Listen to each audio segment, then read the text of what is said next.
is amazing. Oh, it's clash heads again. This is like Chaz Mostyn and Cam Water. For the first time here for season 3. Davis on pole, Vandergren in second. It's going to be sprint round action here tonight.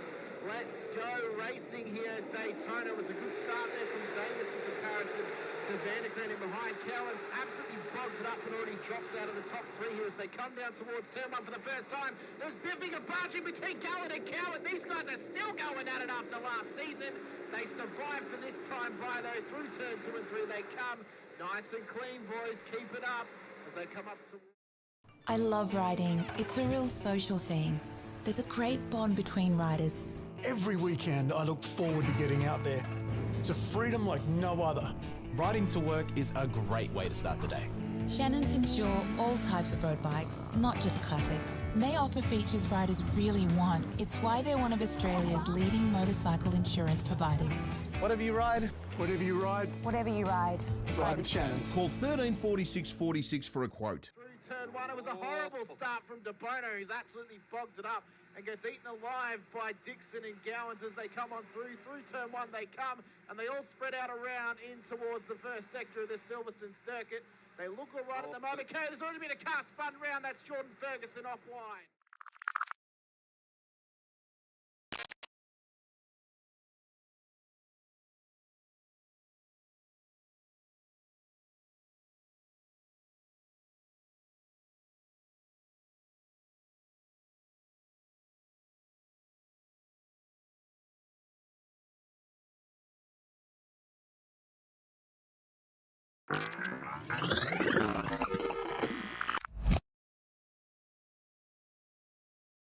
Is green at Road Atlanta here as well. Faulkner did get away. De Bono is tucked in as well.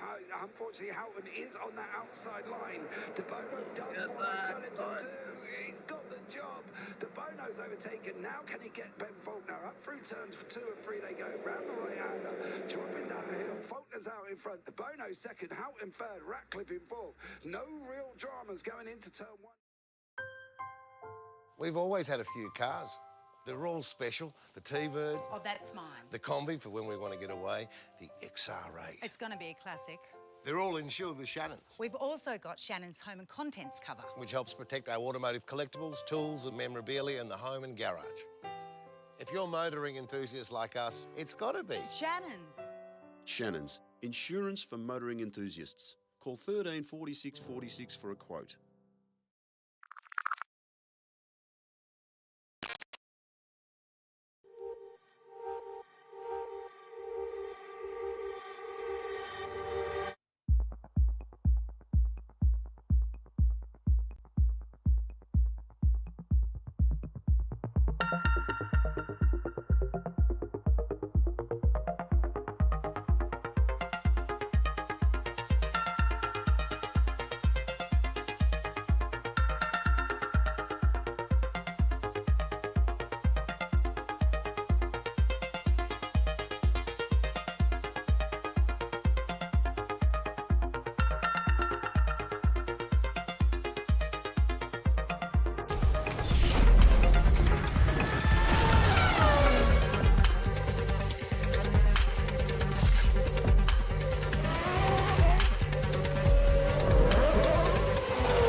amazing. Oh, it's clash heads again. This is like Chaz Mostyn and Cam Waters. Almost the same situation. Better contact going down the hill. Sam Noble wants to sniff on Dave Coleman now. Sam Noble bottle right now because tell you what, Bruce Tanek and Jamie Dyson just absolutely drove away from us. Hayden trying to go around the outside. This is where he could have just sent it up the inside, but he hasn't committed, which is fair enough. It's very scary out there, ladies and gentlemen. Now, let's see if we get the wrong. Dodds just absolutely think about it. It's a really nice move. Blake Delaney had to move out of the way.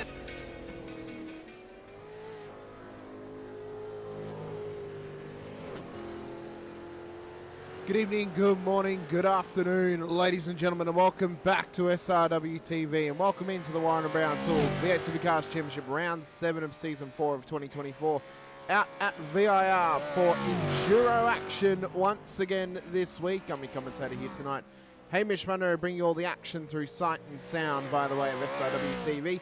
Stephen Sinkovic will be in the booth with me. He's just running a little bit late at this stage. We should expect him into the booth by the time qualifying gets underway at 7 p.m. Australian Eastern Daylight Savings Time. What a race we had on Tuesday night at this circuit, ladies and gentlemen. Chaos, controversy, but fantastic racing, which saw Blake Fitzpatrick take his first ever win in SRW by a little under half a second over P2 on the road. Some incredible battling, some incredible strategy plays, and arguably one of the best races we've had all season. And I was quite the skeptic of VIR coming into this round, thinking it's not going to work so well for Enduro. It's not going to be quite as nice as previous rounds. But it really delivered on Tuesday night. Now tonight, we have got a little bit more pace spread throughout this field. And, you know, we're on 17 drivers at this stage, but there's still over an hour until the race actually begins here tonight. We've got to get through qualifying, and we've also got to get through the top 10 shootout this evening as well. Realistically speaking, the drivers who have set the pace thus far this season: Blake Warboys, Angus Lawford, Brandon Levin, Troy Stonestreet, Darren Lobb, Rehan Leonage, and of course James Scott when he has made an appearance in the series as well. There are big battles all throughout the field, big battles further down the field, big battles in the mid-pack. Every single spot in this championship is highly contested, more contested than a lot of other series are across their whole field. We've only got one title to battle for, but that one title is so highly contested at the front end of town. It is ridiculous in how close it can get. At the moment though, for the championship, Blake Warboys is leading the way into this round.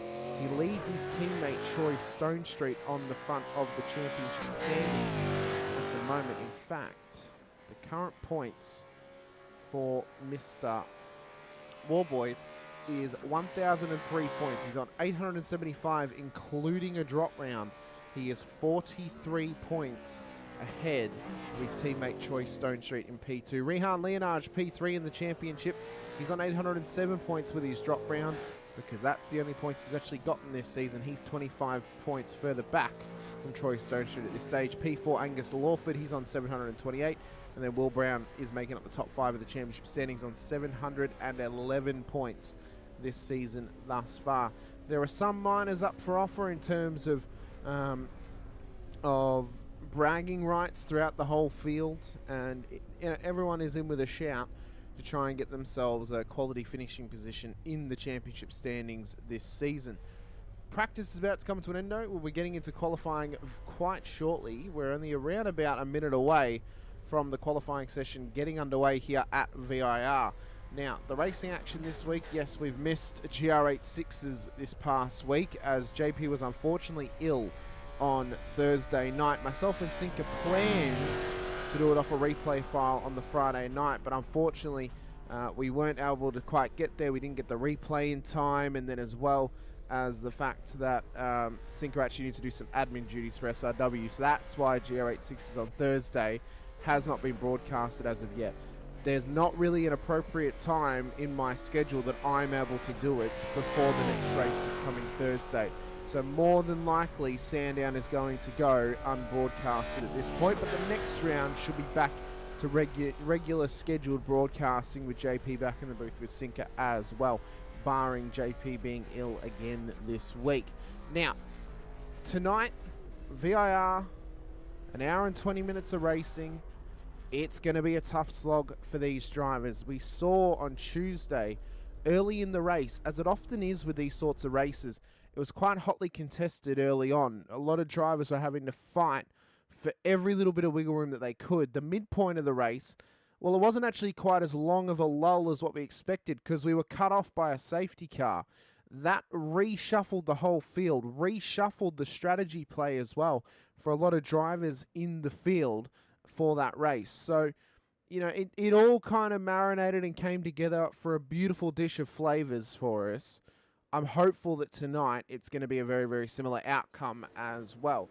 Beck Bogan in the chat with us. Let's go, Mickey Clifton. Steph Piccoli also out there giving her support to Mickey Clifton too as well. Qualifying is underway though. Cars are starting to head out onto this beautiful Virginia International Raceway to end out round 7 before we head into our penultimate round before round 9 in 2 weeks' time. And at the moment, the drivers are just trying to find a semblance of space. They're just trying to find that little bit of wiggle room, as they often have been this season, and they likely will throughout the period of racing here tonight. They're also going to have to try and find themselves just a little bit of pace out there if they hope to defeat any of their other combatants in the field here this evening. Troy Dooley, he had quite an impressive qualifying on Tuesday night. Unfortunately, did not perform in the race. Had an early moment that caused him to run off road at the exit of turn 1. That cost him early. He was then on the fight back all throughout the race on Tuesday night. Didn't really get back to where he would have wanted to be. Brandon Levin, he ended up on the podium. So he had a solid run on Tuesday night. We'll see if he can put all the pieces together here for Sunday night Supercars out of VIR and see if he can find some positive pace in this car as well. Sean McClure, we haven't seen him in the field as of yet, at least not for a couple of weeks, for Revolution E-Racing. He is out in the field tonight.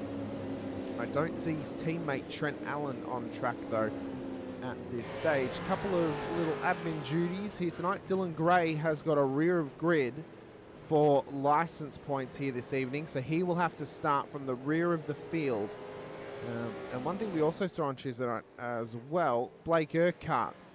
He actually put the car into the top 10 in qualifying, but had an impeding in qualifying penalty. That dropped him out of the top 10 shootout and gave an opportunity to another driver in that case. The first laps are about to begin. Drivers are out on track to set as fast a lap as they can here in qualifying. As Urquhart begins his first attempt, he will try and rocket his way round this beautiful VIR circuit. Blake Warboys, he has not gone for the ultimate assault just yet. Now you are seeing outlaps on the timing tower at the moment. There's a way that I fixed that the other day. We want that. I'll figure it out as we go along. So we can see Warboys, he's running the retro of the WKMP Sim Sports car. A lot of their team were running retros this week as a part of the V8 Veterans for their final round for the season and the final outing for Gen 2. So he's rocking and rolling with the old Lightning Strike WKMP Sim Sports. The Resinker has finally walked through the door of the booth right as Warboys is starting his lap.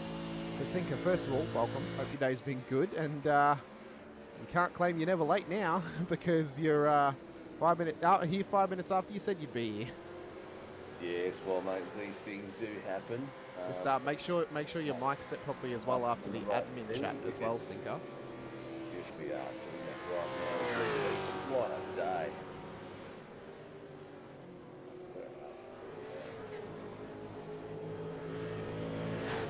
Joined right as everyone's going on their fast laps. They've all set their out lap. Now they're going for their fast laps. Nice, I like it. Oh, very good timing. That's much better. Had a flat out day, mate. Trying to get the kid asleep was a chore, but he finally's fallen asleep. Went out and saw Warren & Brown Tour today at the new Motor Classica. It's changed its name and everything like that, and there was some spectacular vehicles. Saw the boys out there and had a bit of a chinwag with them. I was about to say, unfortunately, Blake Warboy spent himself on track. Where was that base today? Because I know a couple of my mates went. That was new. So it's called Moto. I can't remember the exact name that it's called right now, to be honest with you. But it's I've got the card here somewhere. I can't see it at the moment. I'll let you know in a few minutes. Masterclass or something like that. Master Classic or something like that. But yeah, really good. It was at the showgrounds. Yes, I took my little 4-year-old down, and he loved it. Had an absolute blast. I just want to say as well, just quickly, Harry Dodds has changed his camera angle, and he's just made himself look like such a rig off of this camera angle right now. We've gone from looking down his eyebrows to we can just see the profile of his face as he looks at his screen. He's pulling a very serious face, mate. He's a very serious man, is Harry Dodds. Have you seen his Facebook pictures of him doing karate in his backyard? Very serious I did man. see the update, yes. He's gone from the selfie at the gym to the karate in the background. I've got photos like that too, mate. I'm sure they are deep in the annals of your household. Never to be seen by public eye. Trav Daly's just put himself in P8 on the road at this stage. Urquhart has found himself back in the top 10. Now, you went here on Tuesday night, Sinker. Big controversy off of Tuesday night's qualifying. Urquhart put himself for an opportunity in the top 10 shootout. I've just realised I left the shootout thing up. But he impeded in qualifying and missed out on his opportunity to compete in the shootout. So tonight will be a bit of redemption arc for Mr. Urquhart, who will be hoping to find himself taking part in what should be his second top 10 shootout of the week, but it's not, because he kind of cost himself on Tuesday night. I did hear about that, being that I wasn't there Tuesday night. There was just no way I was going to make it, so I had to call in a sub. And Sheepy was in there for me. Did he do a good job? Oh, he complained about commentating with one hand, I'll be honest, but that's his whole narrative mate, at the moment. I've been hearing that one-handed thing for a while now. It's getting a bit old. It really is. I think he needs to update it, like maybe, you know, commentating while he's deaf, he's hard of hearing. That's a better narrative to have. We'll actually feel sorry for him then. Angus Lawford at this stage sits provisional pole position with a 145. You're such a cruel man. Oh, I know. Blake Warboys yet to set a competitive time in this session. He's only got his outlap on the board, which is a 2:32.54. He rolls round again to start an attempt on this lap. So this is his first go lap Sinker of qualifying. He made an attempt earlier but ran it wide at the final corner, costing himself the opportunity. Mate. Yeah, it's based on one of their older liveries from the team. I was mentioning before you hopped in that this week a lot of Supercars teams have been running retros on their cars, so namely Vets drivers have, because of their final round in the season. It's their final round in the Gen 2 this past week, so a lot of drivers ran their old team retros. And Warboys would have run this in the Bathurst 1000 today. So the question at the moment is, who's got the higher pitched voice, mate, me or you? Yeah, that's true. Is it me or him? It's probably me. Dude with the higher pitched voice. So this is Stephen, and the other one is Hamish. But thanks Stonesy for letting us know, because we do like to like the viewers to get involved and let us know if our audio is a bit off key, or if they can't hear the cars enough, because sometimes it's better to hear the cars than us. And Rebecca Bogan is in there. Let's go, Mickey. Mickey, you're so fine. Mr. Clifton, we've still got to get that hair chopped up for a fundraiser, mate. That's still not plans in the new year. Stonesy, is that better? I made that way too loud. Oh, so mine was a bit low. Maybe it was. I'll turn you up. Yeah, maybe. Thanks, buddy.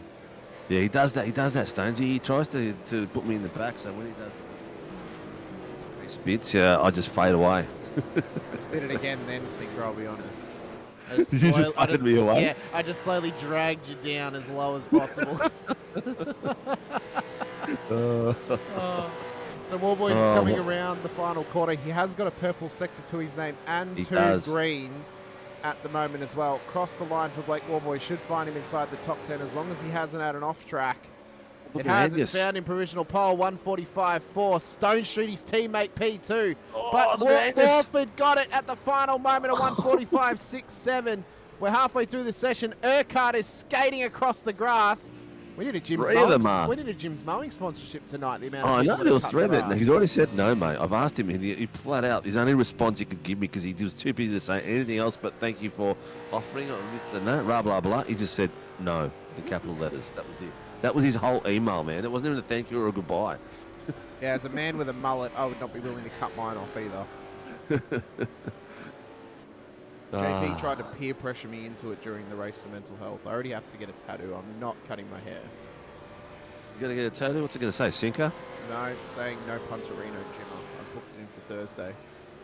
No what? So, because it was for Jimmy Broadbent, one of his well-known sayings is "No punterino, Jimmer," and that's what the tattoo is I'm getting. All right, Hamish. Now, that's one of the dumbest things I've heard in my life. Well, I don't care. It was for charity, and I'm happy to go get it. It's fine. How do you get involved in this particular series, mate? You can't for this time around because there's only 2 rounds left, but in the new year, what you'll do is you'll register as a driver. Our registration as a driver registrations aren't open at the moment. We'll get you in a Discord, and basically you pay your subscription and you can race anything. Sunday nights V8s, Tuesday nights V8s, Formula Super Lights, GR86s, and anything else that's available for that series. So keep an eye on our socials on SRW or Sim Racing World on Facebook. The notifications of registrations for 2025 will be put up there across December once we're taking in registrations once again. I would say taking regos probably halfway through December, Sinker, most likely. Yeah. We've got it. We're doing the reason we haven't reopened the driver registration is 'cause plus at the end of the season, plus we are in the process of doing some rebuilds in the back end of the website as well. We're also clarifying some new rules for the rule book as well. So just so we can. Oh, there you go, you know, Stoney. You've spoken to me once before. That's cool. Oh, very good. I don't know the YouTube names, and my memory is shit out of names. To let you be completely honest. Yeah, it's I very can meet you at a lucky. bar and you can say this is Frank Smith, and by the end of the night I'll be calling you Fran or something else. At the moment, the reason our numbers are down, Stonesy, is the Bathurst 1000 for Scops was today. Plus, it's a slightly earlier start, so that can offset the numbers sometimes. Next season, we should not go head-to-head with Scops nearly at all. So we should have a fairly good-sized grid across January into February into March as well. I'm still a bit quiet. I'll turn myself off a bit more then. This is me at normal level. This is not me like. I'm gonna have to turn myself down when I start to scream later in the race. Yeah. The I guess the one that is full is a Tuesday night. That filled up straight away. It's just a really good night for racing, and the V8s, everyone loves it and gets in there and gets dirty. I've got to share my Ninja with you, mate. You do, mate. The boys are doing some killer laps. War Boys, a 145.3 is pretty nice, man. That's a good lap. Lawford's done well. Stone Street, he's hit peak performance at the right time of the year. He's doing really well. How can I forget you, Matty Parker? I was going to say, how can we forget Parker? He's pretty unforgettable, to be honest with you. Matty Parker, I need the smallest second-hand go-kart seat you can find, mate. I'm building my young boy a rig. So he's going to be getting a rig for Chrissy. Wait, a go-kart rig or a sim rig? A sim rig, but I'm going to put him in a go-kart seat, mate. He's not going to fit in anything else. He's only 4, mate. What's he going to be playing? Oh, look, I haven't decided yet. I'll put a bit of iRacing on there. I'll hook him up with some. One thing I will say is a good option now. Outside of what your beliefs are, a good option now for playing across a multitude of consoles or PCs. Honestly, is that new Logitech G Hub thing that can go across nearly every single console. Like that's really good for cross-play stuff. There is a new rig that we will be selling, which goes PS5, Xbox, PC compatible. I'm testing it at the moment, so I will be testing it, and that will be available as well. So it's pretty cool.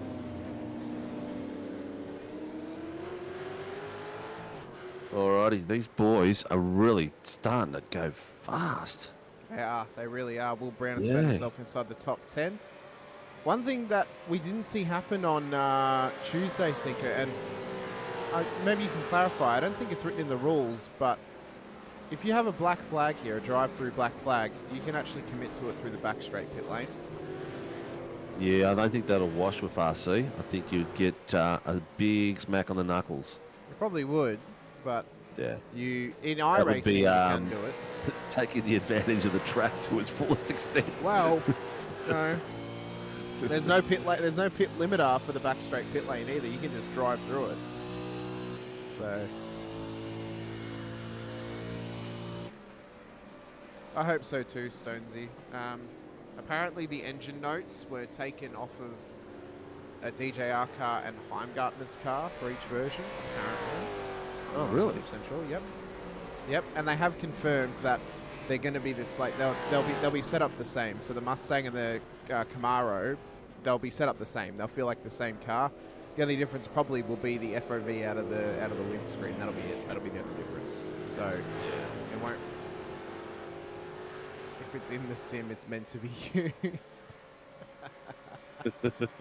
Well, you know what? It will be used now. It will be rain. I'm telling you right now. And everyone has been begging for this rain to come. We should probably go. We should probably go the route of SFLs, where maybe we just deliberately do rain 1 or 2 weeks. Let's maybe not do forecasting, because that could end very poorly with how many times we've had fog. Yeah, we'll see how Barbs feels at the time we put the grid together. Oh, here we go. Normal qualifying is finished. So only a couple more drivers doing times. At this stage, locked inside the top 10.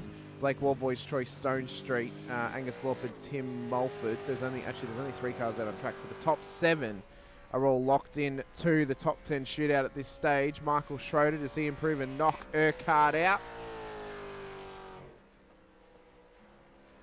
He does not, but he does improve. He goes ahead of Travis Daly. About Shane Randall round the final corner now. Infinity Motorsports car, does he find himself inside the top 10 shootout as well? Oh, Mickey Clifton's made the top 10 shootout. Oh, no, he hasn't. No, he hasn't. He hasn't. He But just dropped out. Importantly, Sinker, importantly for him as Randall crosses the line, importantly for the shootout, Blake Urquhart, who missed out on Tuesday night, gets an opportunity. He gets an opportunity at the top 10 shootout tonight. So redemption for Urquhart after his impeding and qualifying penalty cost him on Tuesday. Lawford and Mulford, both the Fords, find themselves inside the top 10 as well. So regular qualifying is done and dusted. The shootout will not be too far away. Do we want to go to 5-minute countdown, Sinker, while we swap servers? Or No, just I don't know. There'll be a few boys spinning it around here. Let's have a chat to some of the viewers, who their predictions are, what they're thinking, what they who they're watching. We all know who Maddie's going to be. Oh, Jesus. Greggy Barber just screaming in my ear then. Telling everyone, thanks, that's the session. There'll be a few boys joining in late. I saw a few Discord calls saying drop me into the main race so they can come in there and join them for the big one. I'm just looking at who's missed out. Mr. Coleman's missed out. he has, yeah. Is that on purpose, you think? No, or he just doesn't like the track? I just think genuinely that's genuinely just he hasn't been able to find pace tonight. I can't remember if he took part in the 1,000 today or not. I know a couple of drivers did. I know Warboys did. Rehan Leonage, I don't even think started the race. He was 161 laps down. Yeah. Well, we'll see. We'll be interested to see anyone that's out there watching. Let us know if you're out there tonight. If someone said it was an early start. We put it in Discord that it was an early start. And you also should did it during the week. have known by checking the calendar. It says it's an enduro. Yeah. And we did it during the week as well, Mr. Coleman. But anyway, that's all right. We'll let you go. You're probably going to have a better run from out the back there, mate. Let the carnage dissipate in the front, and we all know. Off you go. We all know Coleman likes coming up from the rear, so he'll have a good time up there. Yeah, there's a word for that. Yeah. Anyway, the guys that are going to be out there, there's a few boys out on track at the moment. Is it a little 15-minute race going on? So we could actually stay with that. No, we can't. Why not? Because I have to change server. Oh, but the other server's not ready yet, is it? Yeah, it is. Oh, that quick? Oh, the boys are getting real quick. Yeah, Barbs is on it tonight. He's on it like toast. The other way that he can make it even better is if, as they actually qualify, he's setting up the race server, and he just sets he probably is, mate. Qualify. He probably is. Yeah. He's a bit of a gun with that sort of stuff. All right, let's switch it over so we can see it. Where in the Sunday chat, please? Well, you need to have eyes, Coleman, because it's literally at the bottom of the Sunday chat, right above where you said rear of grid, please. So if he used his eyes, Urquhart's gone to the wrong room. There we go. Now he's in the right room. I wish iRacing would make top 10s a bit easier for us. It would be nice, wouldn't it? Yeah, it would be nice. Don't forget to withdraw so you can get back in the other room a bit easier. At least with the Sandown 500 sinker, we can just have one server for the qualifying and then change over to the shootout, because we can just run 2 heat races where it's just a different driver in the car for both races. Not sure you can do that because the order of finish is the order of start for the second one. You can do that. You set it up as a team session. Okay. Well, I'll leave that up to Barbs. That's his problems to solve. The session is letting me join, which is awesome. Somehow, Sinker, we've gone from beautiful weather to fog. Don't tell me there's fog. There's fog. And I've got to reload my live timing. That's fantastic. Then there is you fog. can't sit it out, Manny. I mean, Coleman, just join the race, mate. Go have a cup of tea, some Bonox, and then come back for the race. So there'll be a short little warm-up practice session before we actually get into the shootout, because who's going out first? Barbs is on fire tonight. It should be Urquhart going out first. He was P10. He's already. The boys are already. Oh no, there's a short little warm-up. The boys are already going out for a bit of a squirt. They are. What's the weather report for this track, mate? I'm about to have a look, mate, once I've reloaded up the live timing. So give me 2 seconds. Cool. I'll size it up.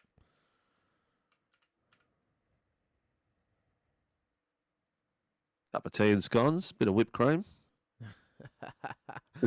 So at the moment in the session, which I'm going to assume, 20 degrees, 97% precipitation. So it would be raining if we had rain. Oh, that would really throw a spanner in the works, actually. You have qualifying in the dry, shootout in the rain, and then if you got into the race and it's dry again, you'd be feeling peeved if you're in the shootout in that sense, because it could almost ruin someone's qualifying. Yeah. I haven't watched the F1, boys, so please don't tell me who's done what. I plan to watch it after this race. I couldn't. My wife yelled out to me. She heard me in the theatre room. She goes, "Oh, you're watching the F1? It's live." Did you? I was going to say, did you cop the old? You sat down immediately, and then she asked you to do something. No. She actually asked me, "Why aren't you watching the F1?" And I said, "Because I'm spending time with the young fella, and he wanted to watch Dragons on the Edge." So we watched Dragons on the Edge together. You need that. You need that multi-viewer sinker, which will let you actually. I think Hubble. Look, if I really wanted to, I could have had it on my. I could have done that, but no, I was going to sit there and watch it with him. No, I don't think they're genuine about that sinker. You boys. I highly doubt Perez won. I'll watch it either way with open eyes. Oh God. How is this? Boys are taking a bit of a warm-up still. What's the clock ticking? Yep. They're going to rush it up a bit for Stroll 1. Yeah, that'll be Maldonado, the torpedo. Maldonado, the one driver who's won a single race in Formula 1, and it was at Catalunya in the Williams. So you know what the worst thing is? He can actually go to Hulkenberg and say, "Hey, what have you done?" Hulkenberg's never won. He hasn't even been on a podium I still believe Hulkenberg is a better driver than Pastor Maldonado, I'll be honest. I know, but he hasn't been on a podium at all. I fixed that, Rushy. I realised I didn't have the game sound because I muted it whilst I was changing server. Yeah. Fix that now, though. No game sound. Oh, swearing like that on screen. Game? What are you talking about, game? This is a simulation.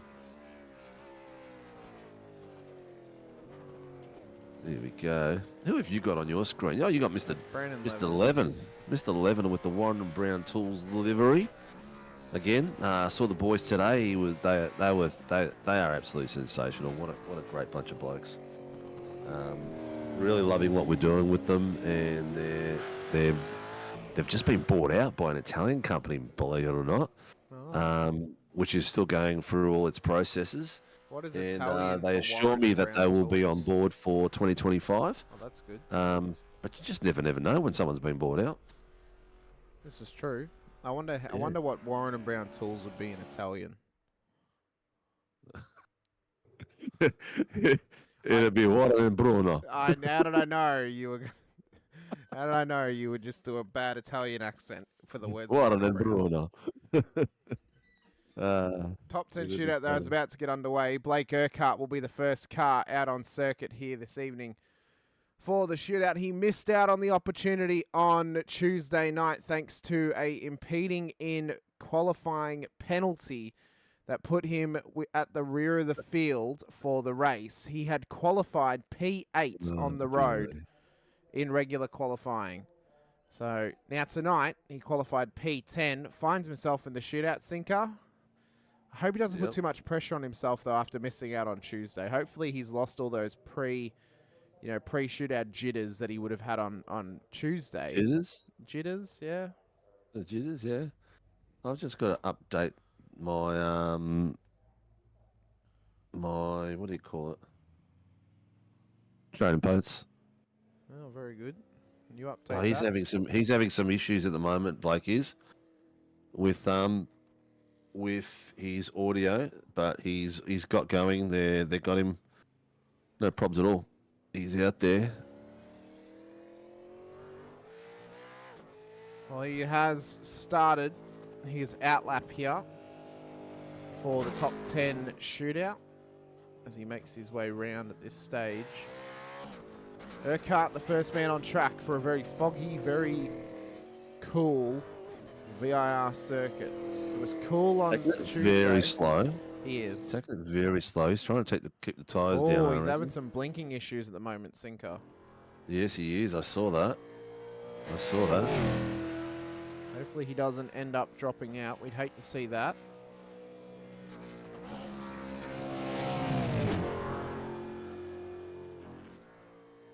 So Here we go.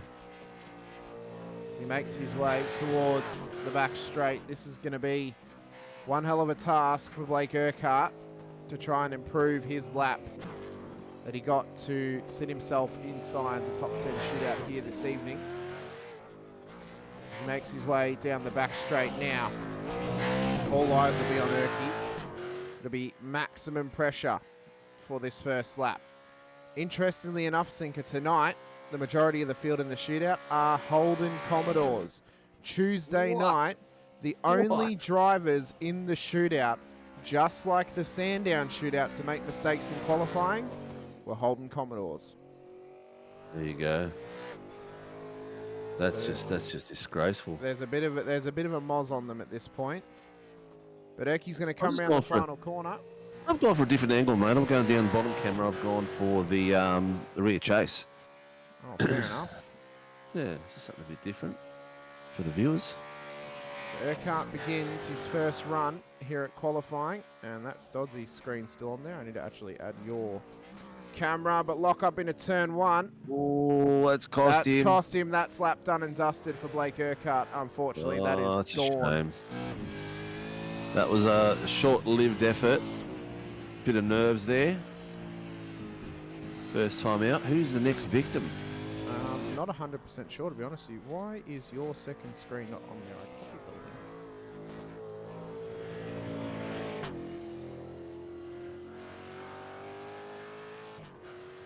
Something is wrong with it, Sinker. It's not actually sharing your screen properly, apparently. Right, I'll just rejoin it, mate. Don't stress. Good. So Blake Urquhart, unfortunately, out of the top 10 shootout before it's even begun. We saw a couple of drivers do that on Tuesday night, where they made a mistake into turn one and ran it wide. So unfortunately for Urky, that's it, done and dusted now. We'll have a quick chat to him as he traverses his way back round since the lap is over. Mr. Urquhart, an off track at turn one, that's cost you the lap. Any nerves leading into this one after you missed out on the shootout on Tuesday?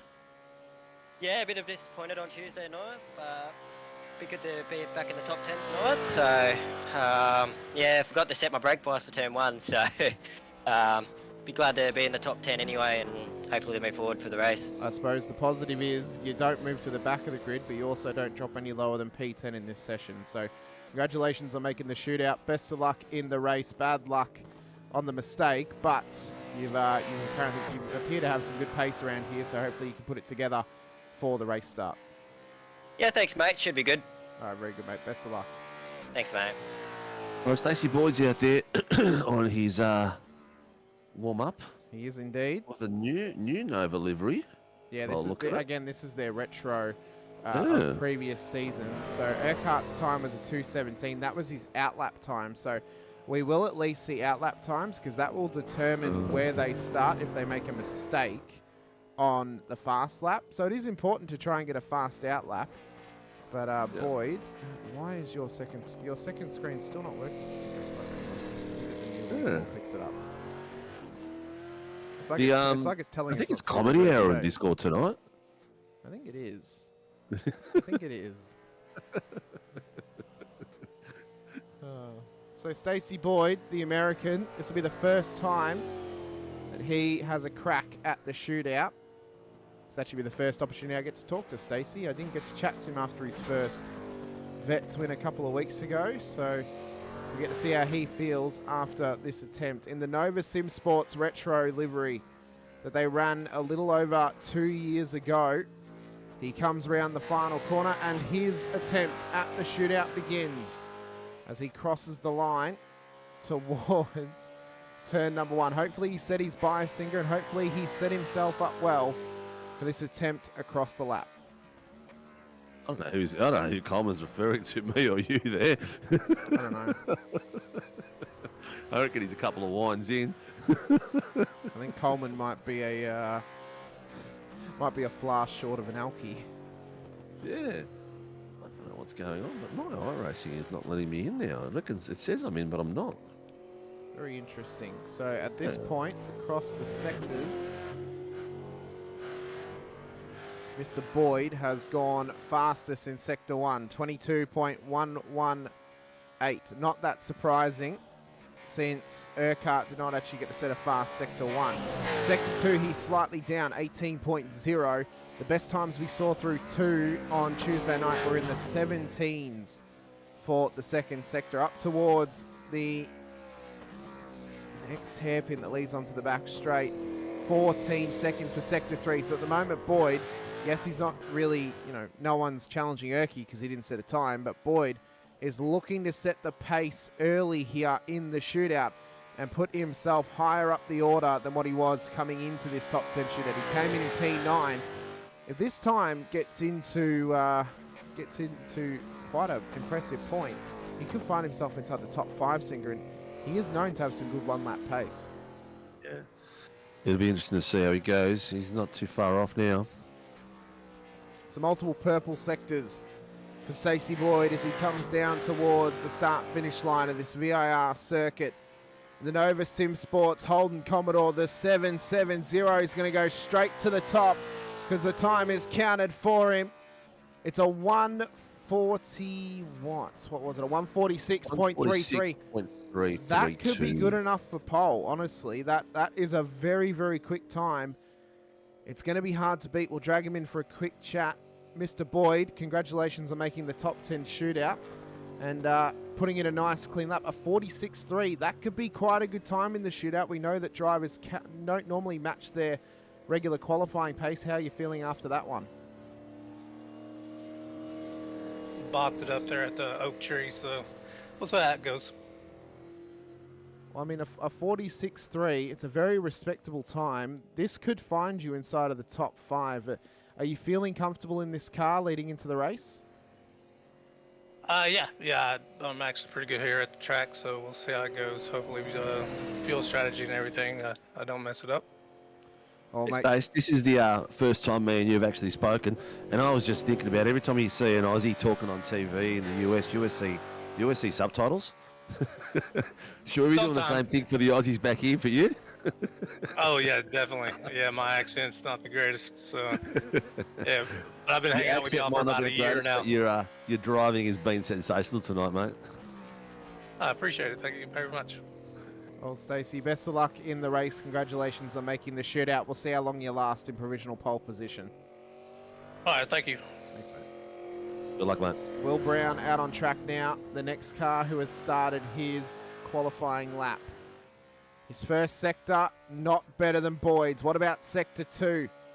For the Phoenix Racing Team driver, he goes slightly better than what Boyd did. So at the moment, he's on track for P2, but if he can get the pace up in sector 3 and 4, he will set himself up nicely for the end of the lap as he comes around up towards the top of the hill. 14.2. This car right now has got the pace on Boyd as he launches it down the back straight. Has to be on the maximum here. Sinker to hope to defeat Stacey Boyd's lap time and put this car provisional pole position for the race here this evening. Fingers crossed. Sector 4 goes fastest. So, Will Brown, it won't tell him, but he looks to go pole position here in the top 10 shootout. Boyd's time of a 46.3 was an incredibly impressive time for a shootout lap. Round the final corner. Multiple purple sectors to his name as Will Brown crosses the line. He will go straight to the top of the shootout and he will get provisional pole position for Phoenix Racing Team here this evening. A 1:46.14 from Will Brown. Let's have a quick chat to him. Mr. Brown, congratulations on making the shootout a very solid time, a 46.1. Are you confident that can keep you inside the top 5 or possibly even on the front row? It's a great lap. I don't think it'll be enough to get top to front row. Top 5, I think it'll be close. It's a good field. I think top 4 or 5. I think that's around where the lap is. Well, mate, you got some solid pace under your belt, and we know that you're able to get yourself into a rhythm, which is quite good. Are you confident coming into this race here tonight that your car's going to be able to hold up for the 80 minutes of racing? I don't have a lot of laps around the track, so don't really know how it'll go on the long runs yet, so have to wait and see. Been focused on Bathurst all week, so I'll just get out there and find out as we go. Well, mate, that's all we can ask of you. Best of luck in the race. Congratulations on making the shootout, and hopefully that time stays at the top for quite a while to come. All right, thank you very much. Buddy. Thanks, mate. All right, Sinker, your driver, Brandon Levin, is now out on circuit for his attempt here in qualifying. He found himself in the top 4 of qualifying in the shootout on Tuesday night, so he will be hopeful that he can match that pace here this evening and find himself at the top end of town once again. He's not overly happy with the setup at the moment. He said these laps are feeling a lot sloppier from Tuesday night. The track settings are feeling a bit different. The car's a bit looser. So we'll see how he goes. As he comes round in towards one of the tightest sections of this circuit. He's just exited Sector 1. He's gone slightly slower than both Boyd and Will Brown. Through Sector 2 now. If he can get into the 17s, this will be a good start. He has. So a 17.9 in Sector 2 for Levin. Could help him rocket his way above Will Brown. And, well, of all 4 drivers who have participated in the shootout thus far, Sinker, I mentioned that in the last 2 shootouts, only the Commodores have made mistakes. The only car to make a mistake in this qualifying was a Mustang. Oh, there you go. So he's gone looking pretty good. He's looking very settled. The rear end's nice and buckled down. It's not sliding out. Yeah, he's not looking too bad. This could be good enough to challenge Brown if he can find the pace in the last 3 sectors. He hasn't gone purple in Sector 3 or 4, so maybe on track to surpass Boyd and put his car provisional P2 maybe? Yeah. This is a really tricky little section here too. You can take too much pace out of it and get the car unsettled coming through here, but he's done really well. As he comes round the final corner, yeah, he's nice. not going to go pole. He should go P2 possibly. What's the time looking like? 1:46.3 to beat for Brandon Levin. It's a 1:46.4, so he goes P3 on the road. Mr. Levin, 2 shootouts in the span of a week, and you find yourself top 3 at the moment in qualifying. Sinker was saying you're not as confident in the setup tonight as you were on Tuesday. How are you feeling going into the race? I just wanted to get a clean lap done and not make a mockery of it like I did on Tuesday. So I don't really mind where I finish, mate. I just wanted to get one clean lap out. Oh, mate, that's what we like to see. Of course, you were... Good banker, mate. That's the way to do it. Exactly, nice and safe. Exactly right. So Thanks, fellas. You did well to get it in. Yeah, Do you feel a little bit more confident now you got the lap in leading into the race? Not particularly. I just can't really come to grips with it for some reason. And same sort of thing happened last week between Tuesday and Sunday. But we'll see what we can do. Well, that's all you can do. Best of luck in this race. Hopefully you can keep it clean and find yourself at the front end of town. Thank you, lads. Cheers. Next up, Sinker, is Harry Dodds as he makes his way round the final corner. And this is what I love about getting the driver cameras going. Can you imagine if we had all of the top 10 in the shootout with their cameras on during this period? That would be phenomenal, wouldn't it? I know. It would be quite scary, actually, to see some of these people's real-life faces, because all you really get to see a lot of them is their cars, and you get to know them by the livery. I can't get over Dodds' concentration face. Yeah. All he needs is a toothpick. As he comes around turn 1, it's full concentration for Doddsy. His camera goes slightly unfocused, but he is fully focused on this lap as he rockets towards turn 3 and in towards 4 as well. Oh, he's doing the lean with the car sinker. This is going to be a fast lap just off that. He's getting momentum through the seat, you reckon? Yep, 100%. He's got 22.3 in Sector 1. As he goes Sector 2, he goes fastest in Sector 2, so he's got some pace. Nice work. Oh, if he bites that lip any harder, he's going to be bleeding at the mouth for this lap time. Rockets up towards the top of the hill, Sector 3. What's the split look like for Harry Dodds? He's not happy. He's not happy. He's gone fastest, though. 14.2. Up at the top of the hill now, down the straight at Oak Tree. Past the back straight pit lane for Harry Dodds. He's swearing at himself. He's not happy about something. Doddsy, no, he's just trying to push on. I think I don't know if he's happy or not with how it's exited the corner. Possibly. Sector 4, slightly down, 23.3 for Dodds. And then down the roller coaster towards the bottom of the hill. Fully focused, needs to hit all his marks if he wants to put this thing to the top of the timing tower. 11.9 through Sector 5. I don't know if it's good enough for pole position, Thinker, but this could put him top 2 ahead of Stacey Boyd. He's not happy with the final 2 sectors. He's really not happy with himself. He's a hard man to please himself, he is. He really is. He's always hard on himself. Sometimes you just got to go with it, and that's it. P3. Third place, mate. That's not too bad at all. 146.418. And 3 fastest sectors for him. Doddsy, you did not look happy over that lap towards the back half of it. Were you at least happy with the first half of the lap?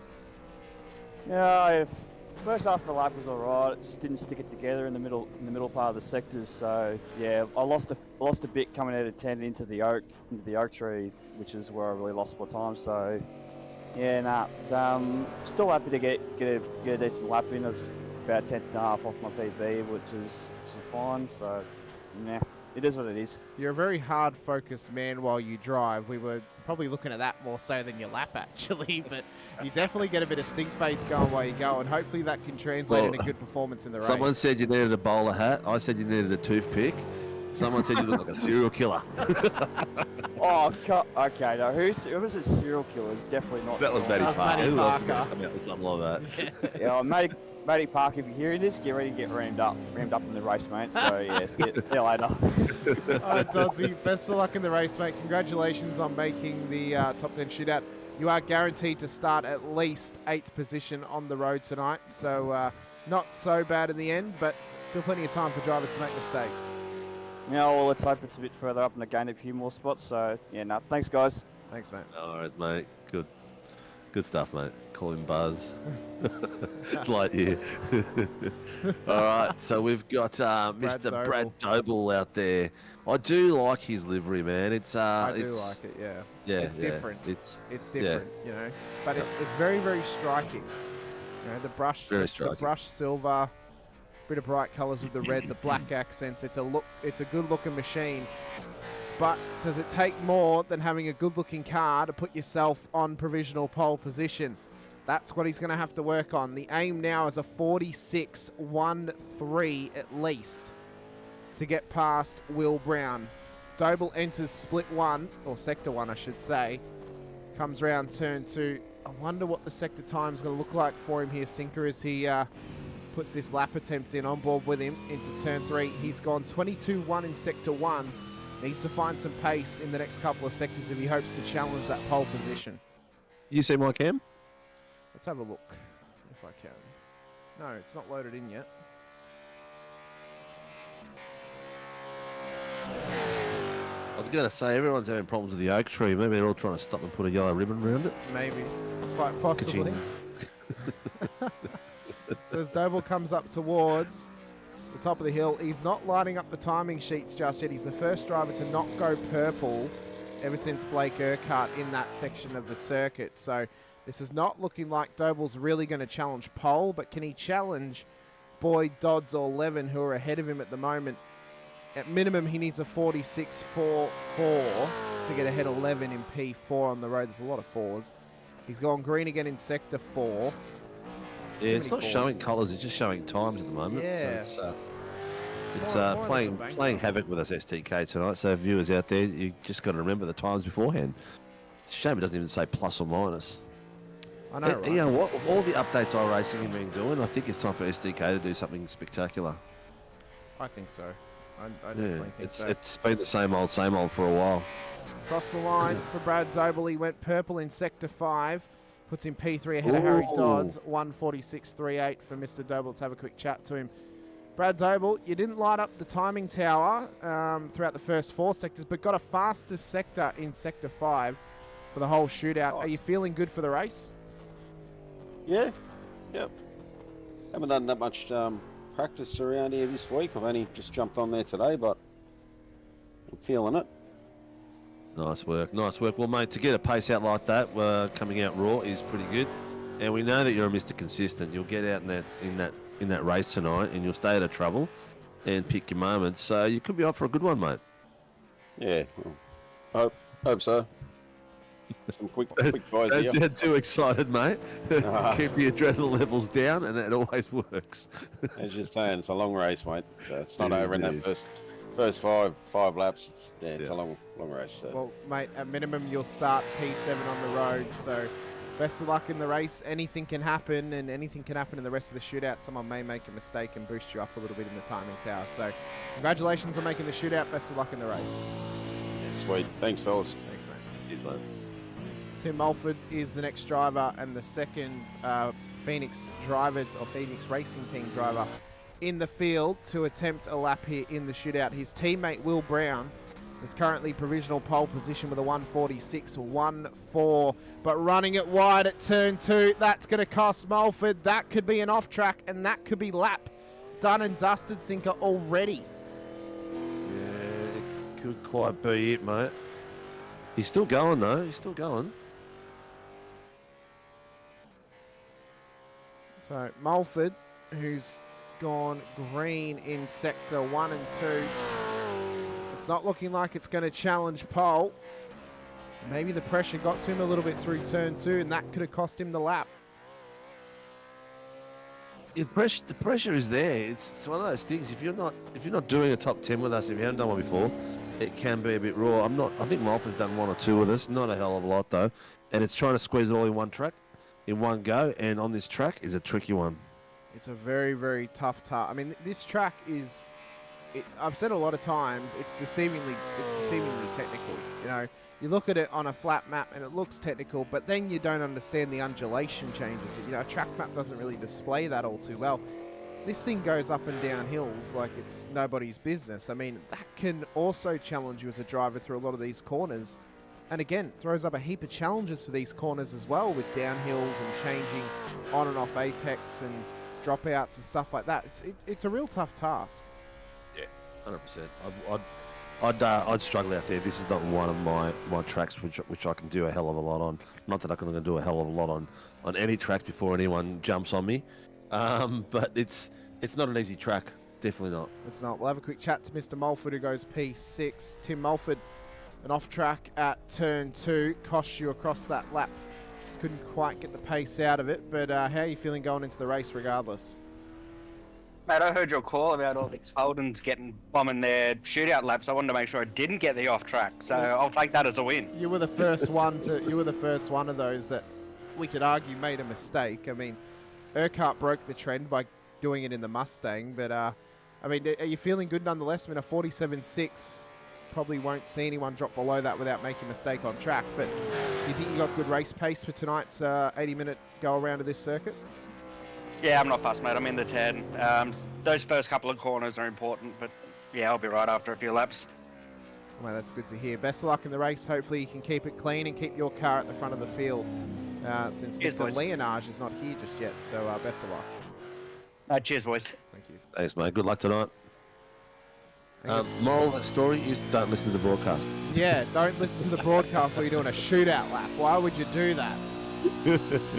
There's nothing more distracting than hearing my voice and your voice. This is very true. Angus Lawford starts his fast lap here in the top 10 shootout. He's gone slightly slower on his outlaps, thinking maybe trying to save the tyres a little bit, but it's going to be full push from the Simrigs entry of Project 36 for Angus Lawford. Round turn 2, throws it all the way out wide. As he comes through turn 3, it doesn't look too bad. Let's check out the sector time from him at this stage.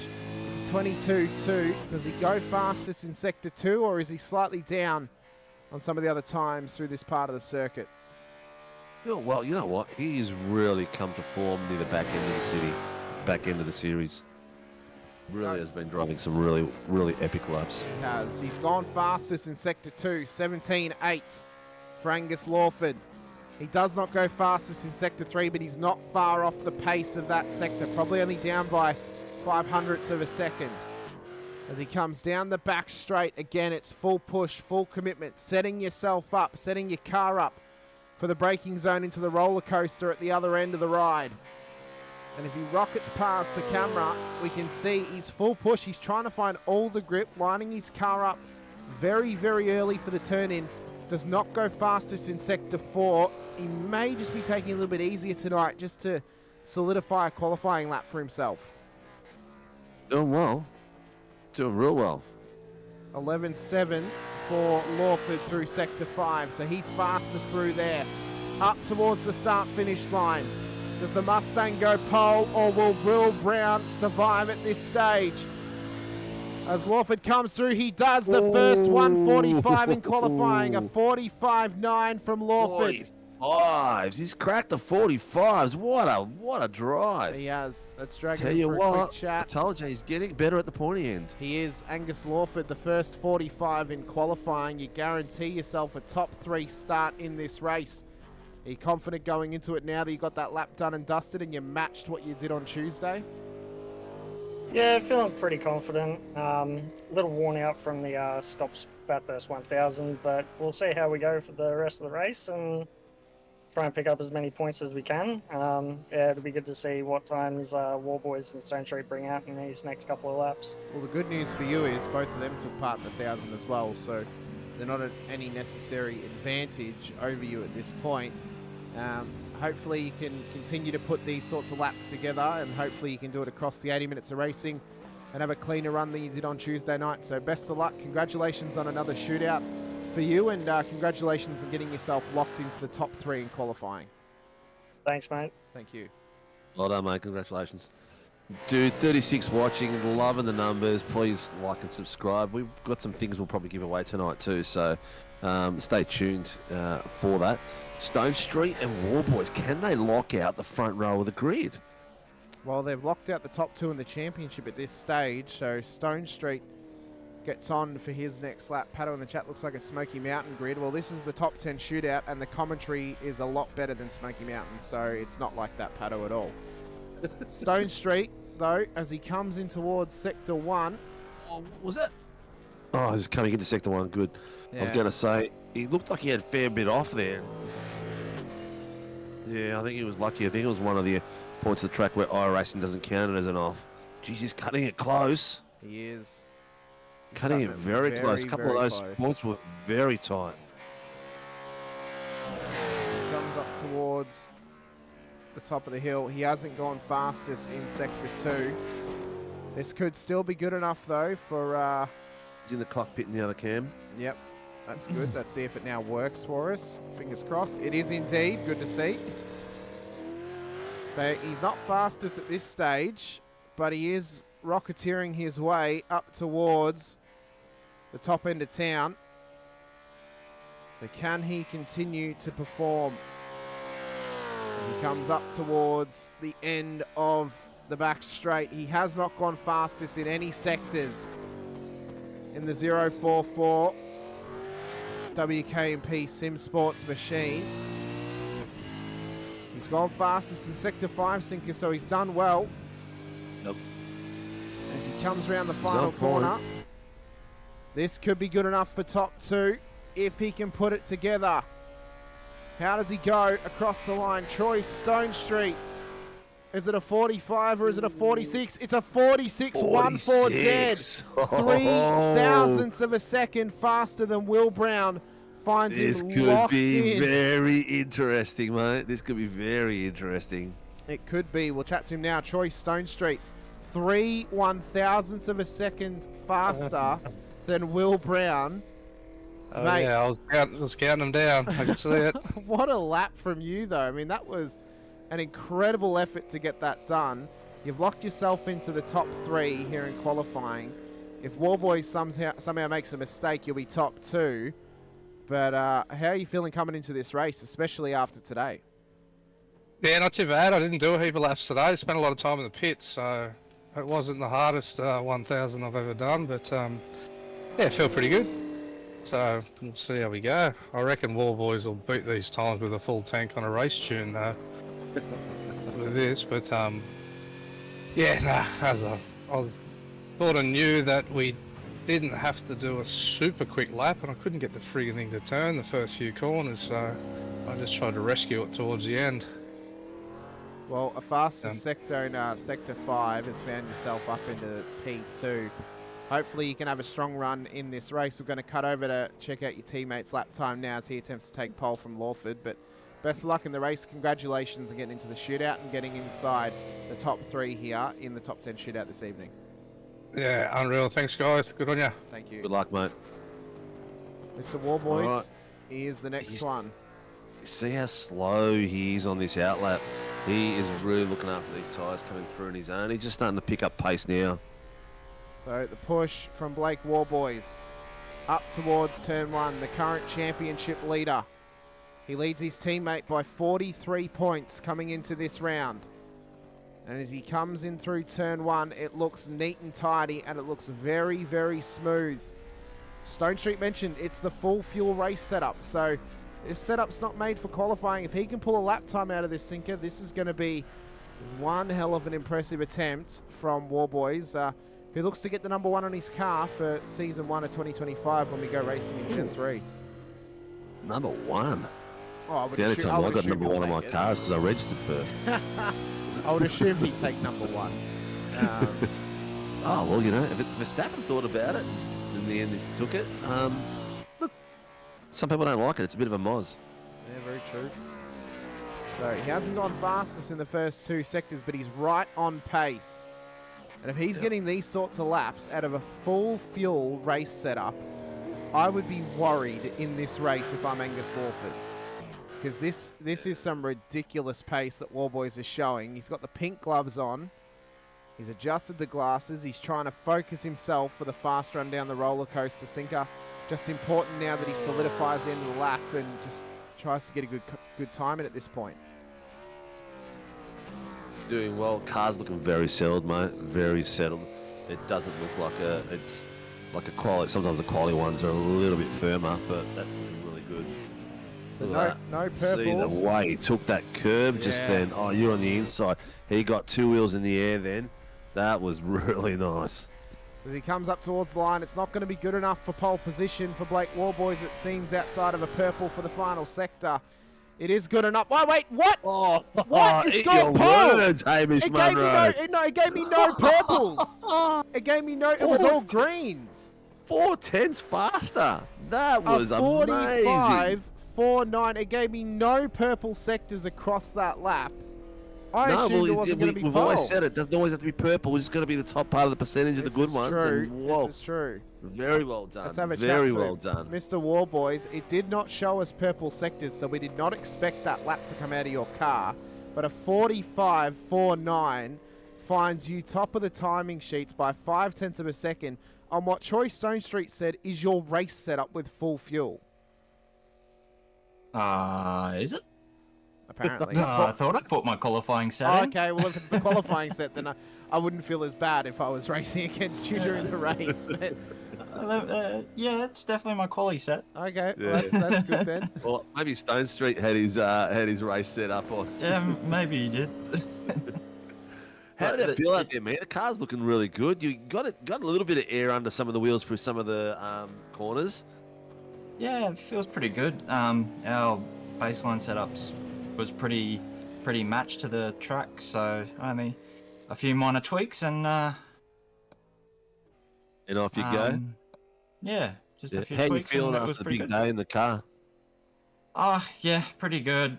Me and Troy just hoping to have a better result. How'd you go? Troy got caught up in an unfortunate accident and then had a bit of a spin as well, and we ended up 16 laps down. So, yeah, just hoping for a bit better run, show off our, try and show off the old livery for the last few rounds, and yeah, there we go. I must Nice and say, sparkly green. Well, I was going to say, Blake, since Jim is now moving on to SCR next season, maybe we return to the green and the tear for next season for WKMP for Gen 3.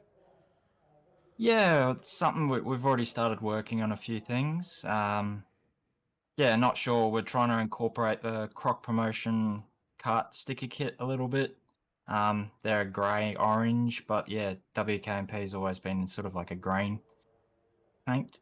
So yeah, waiting to see. Might have some chrome and a bit of matte black. So we'll see what comes out with the boys. Sure, either way, it's going to look pretty schmick for the season. Yeah, I'm sure it'll look more finished than what Sinkers do at the moment for Team SOW with the paint on the window.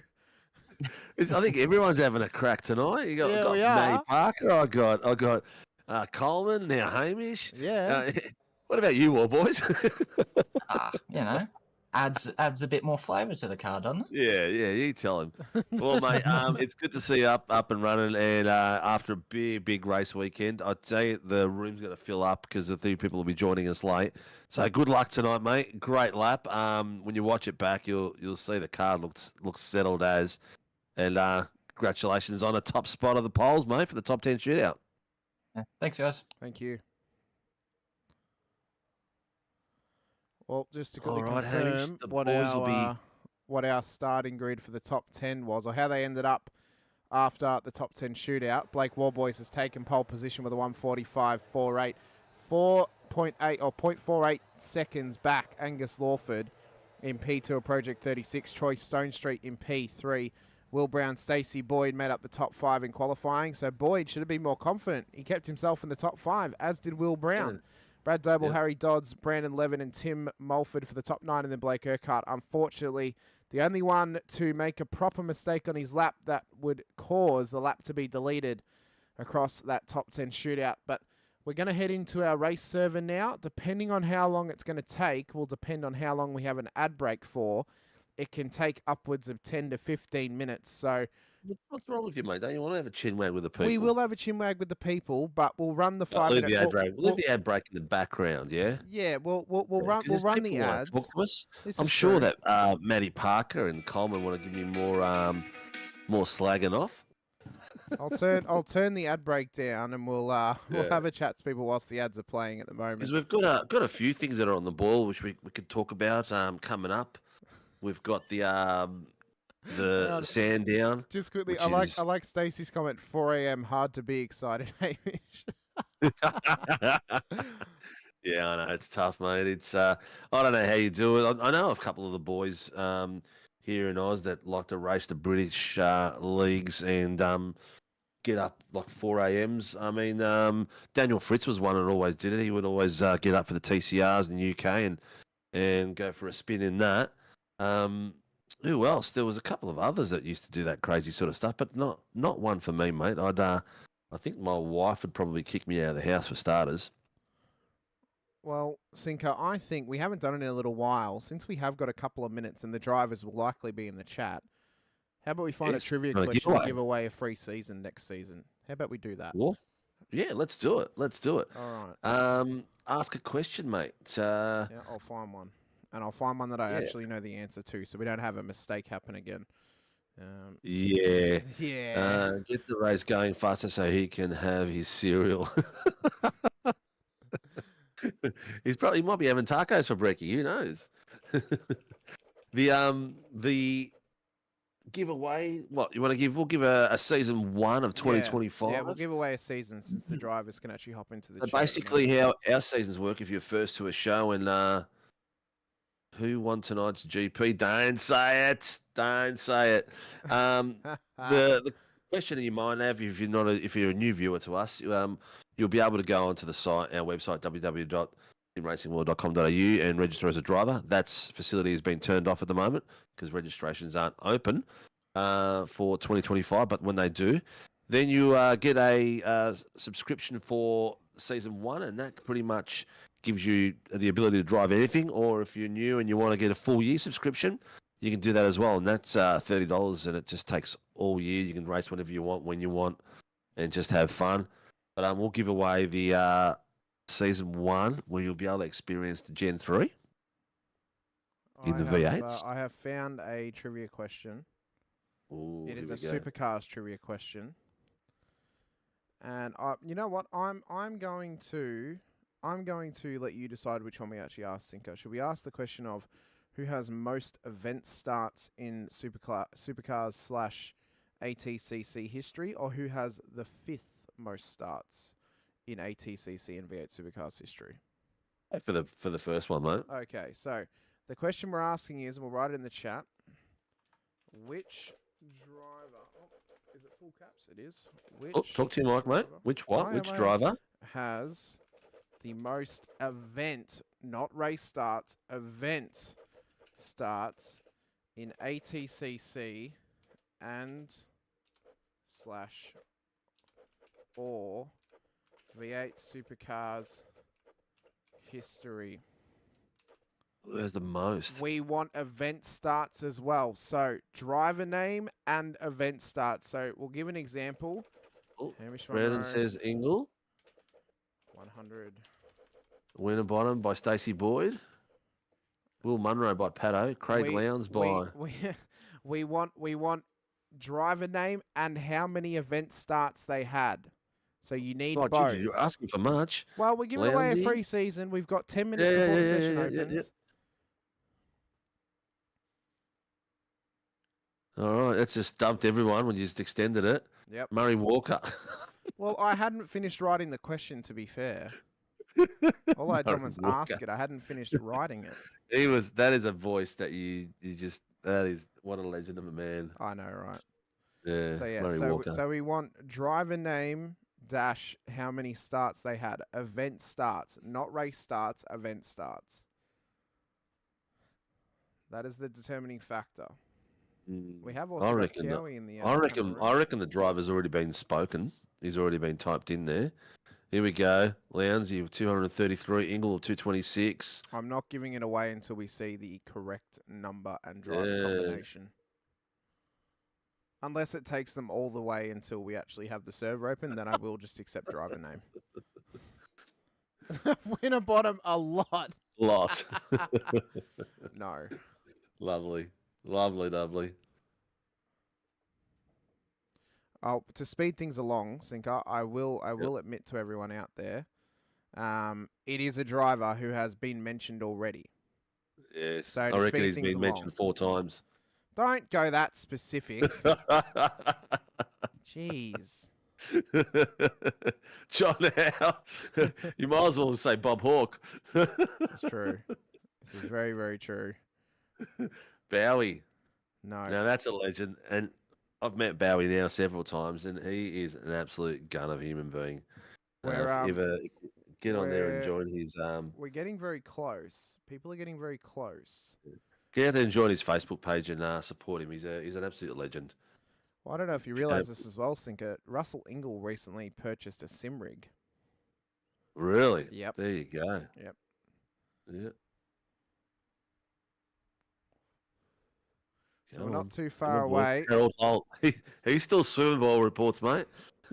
Just off the beach of I think it's Elstonwick.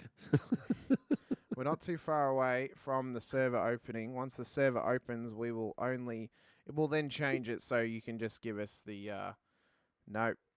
Winterbottom has not had 598 event starts.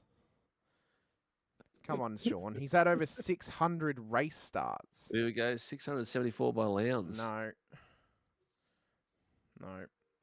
That's not reading the question properly. No, that's also not reading the question properly, Brandon. It's events. It's specifically event starts, not race starts. Event starts. So what are you classifying it as an event, Hamish? Rounds, because some rounds have got multiple races in them.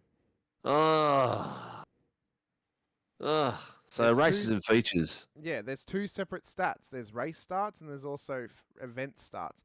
Because he may have started an event, but he may not have actually taken part in the race. Jim Richards. You haven't written it incorrectly then, Pato. I found the answer to this on Wikipedia, where the stats are.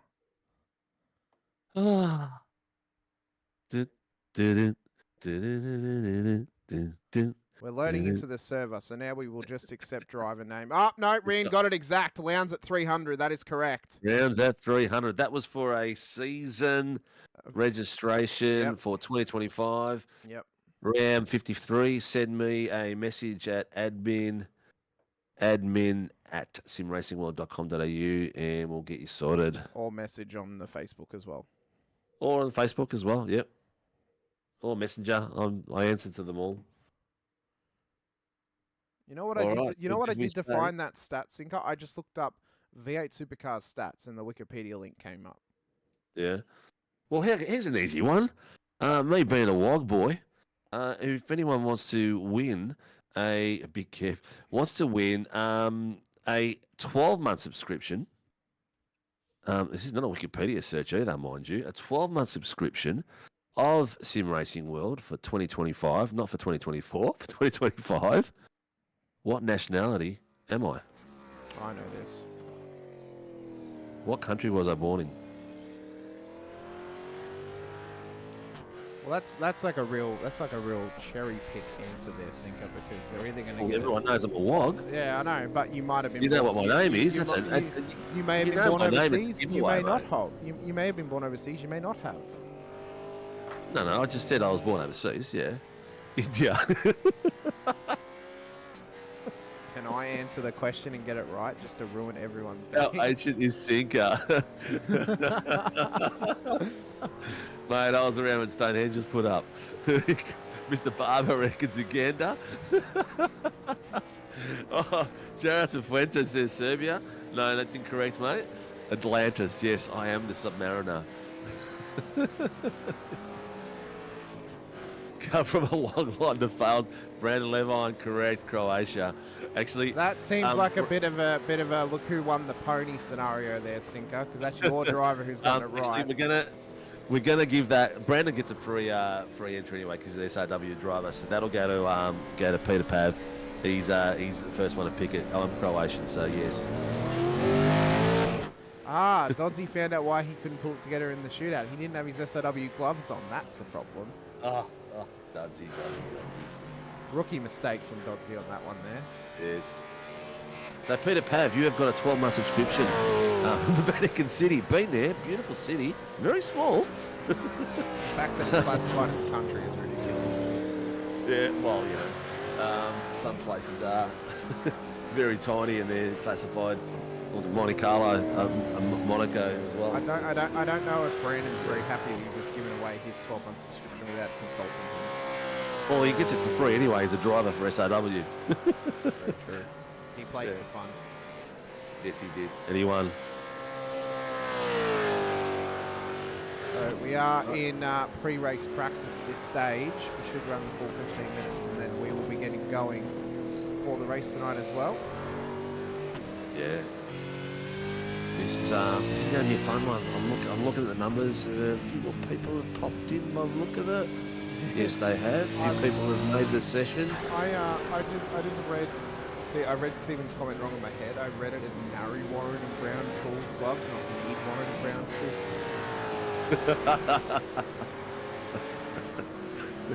All right. Well, since we're in practice, we got 10 minutes. I will ask a question to give away. we'll give away another season.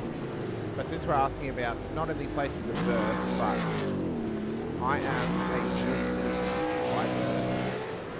One of my 2 citizenships. That's easy, man. You talked about it all last weekend. So the regular viewers should know this one straight off the bat. They should. They should. This depends if they listen.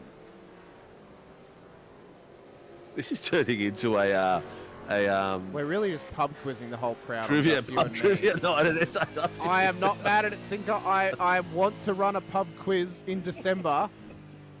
If everyone wants pub quiz in December, we will run it on the channel and we'll stream it. While we're racing? Sure, we'll have a race in the back. But you know what? We'll pub quiz the drivers during the Bathurst race. Oh, that How would be about funny. Yeah. That would be funny. Yeah. Let Well- them concentrate and think at the same time. And if they get drive. the question wrong, they get a drive through. Oh my God! Well, thank you for everyone for putting up with us through that period of changeover from the top 10 shootout to the race. So there's a fair few drivers out there. If I'm not mistaken, I thought I saw Doggy's car out there as Coleman driving colours. Yeah, so this past week, as I mentioned for the retros, Fishy went back to their original colours of the lime green with the black and silver. So there it wasn't you go. just Coleman who's raced it, like Van Loon raced it this week. Yeah. I think Chris Miller did as well. So quite a few of them are racing these colours this week as well. And one thing I want to mention too is the final strength of field for Gen 2. The guys over at 9.5, Sean McNamara and co, are asking for drivers to participate in the final strength of field, which I believe is Monday the 9th of December. It'll be 9:15 p.m. I'm pretty sure, Australian Eastern Daylight Savings Time. So if you guys want to race Gen 2 and the officials for one final time, there are a lot of people planning on doing the final strength of field race in the Gen 2 cars before it goes null and void next season. So that'll be literally the final opportunity to ever drive this car in an official manner, unless they bring out a Super 2 series for Class C. Go Mick and Mark by Beck. Vizzy still thinks I'm Indian. He thinks that I'm but Indian, that's the last time possibly. I want to see you spin tonight, mate. That was the last one. Oh, now I have to wait for you to turn off your camera again, Sinker, and then reload it for the new session. This is it, mate. This is very true.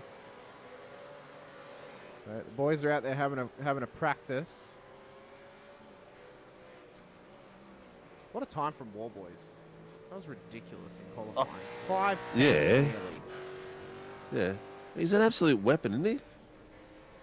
He was. Of course, Ryan Mueller, who actually won the free season for next season, he is actually racing tonight. He's in the field at the moment, so he'll be able to continue his run in SRW into 2025 without paying an absolute cent, because I think he actually won the free season this season as well. Did he really for the entry? I'm pretty sure, yeah. I'm pretty sure he won one at the end of last season that then got him entry into season 4. So he's worked out the trick to race for free in SRW, learn trivia, and play. I love it. And why the hell not, mate? Yeah, why the hell not? Better to, you know, as a driver, better to go off Sinker's pocket than your own, you know, so why not? This is true. Jack Andrews has also joined the grid as well. He did not take part in qualifying, neither did Andrew Cowan, so these guys are in here a bit later at the moment, which is good to see. Where's Jamie Davis? Has he made the grid? No, he looks like he hasn't. No. He's got his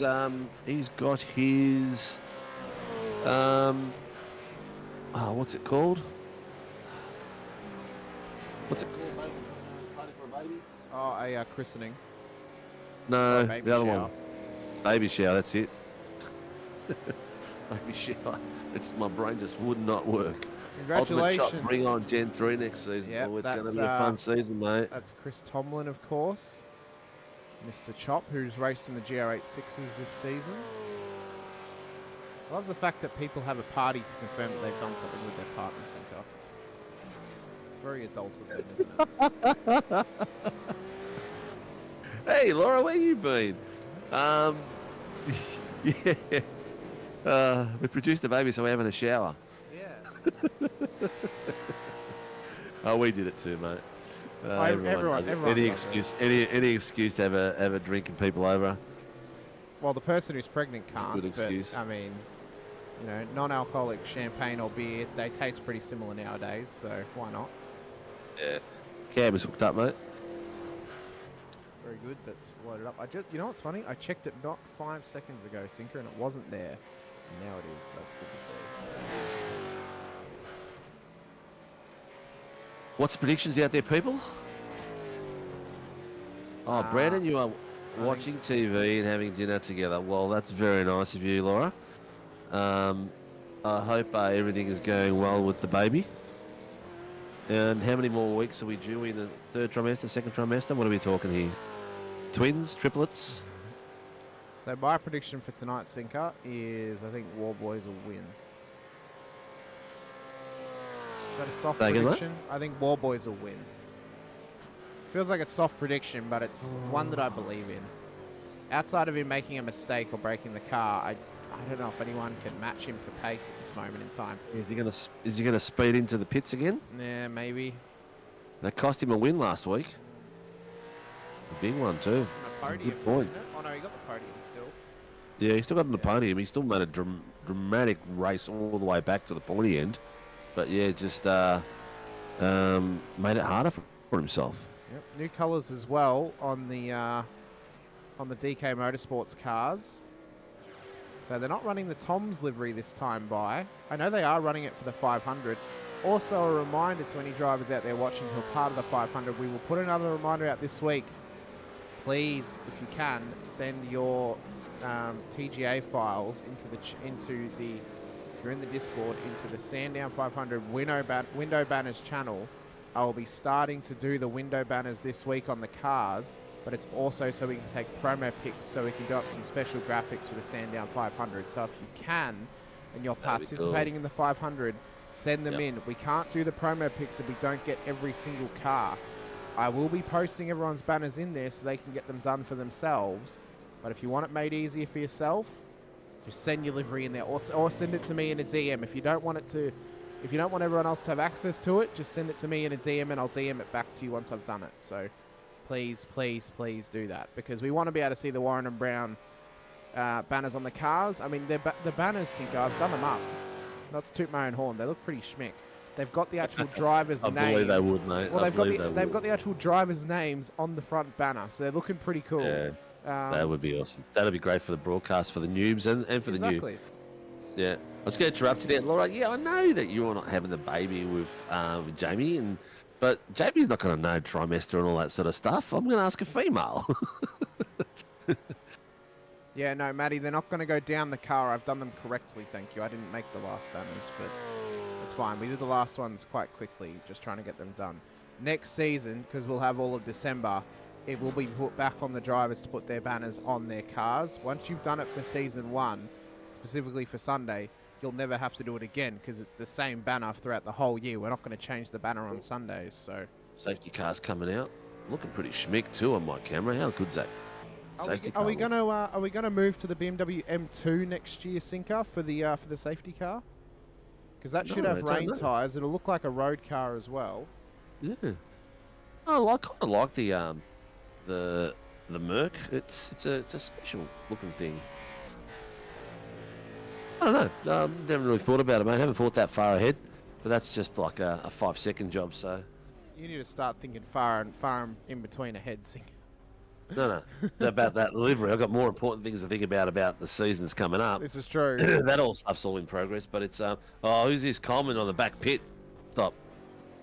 Where is he? Yeah. Is he going to do a burnout? I don't know. Maybe he thinks he's a copper, waiting for someone to come speeding down that street. No, he's actually done the right thing and gone offline to zoom out. Here we go. The session is over. Ladies and gents, we are getting ready for an epic race.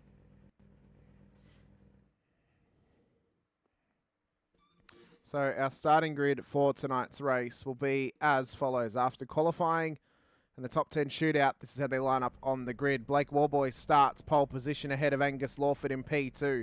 Troy Stonestreet and Will Brown will line up on the second row of the grid ahead of Stacey Boyd and Brad Doble, with Harry Dodds and Brandon Levin on the top 8 positions. Tim Mulford, Blake Urquhart, they'll make up the top 10 here tonight, with Troy Dooley and Mick Clifton starting at a P11 and P12.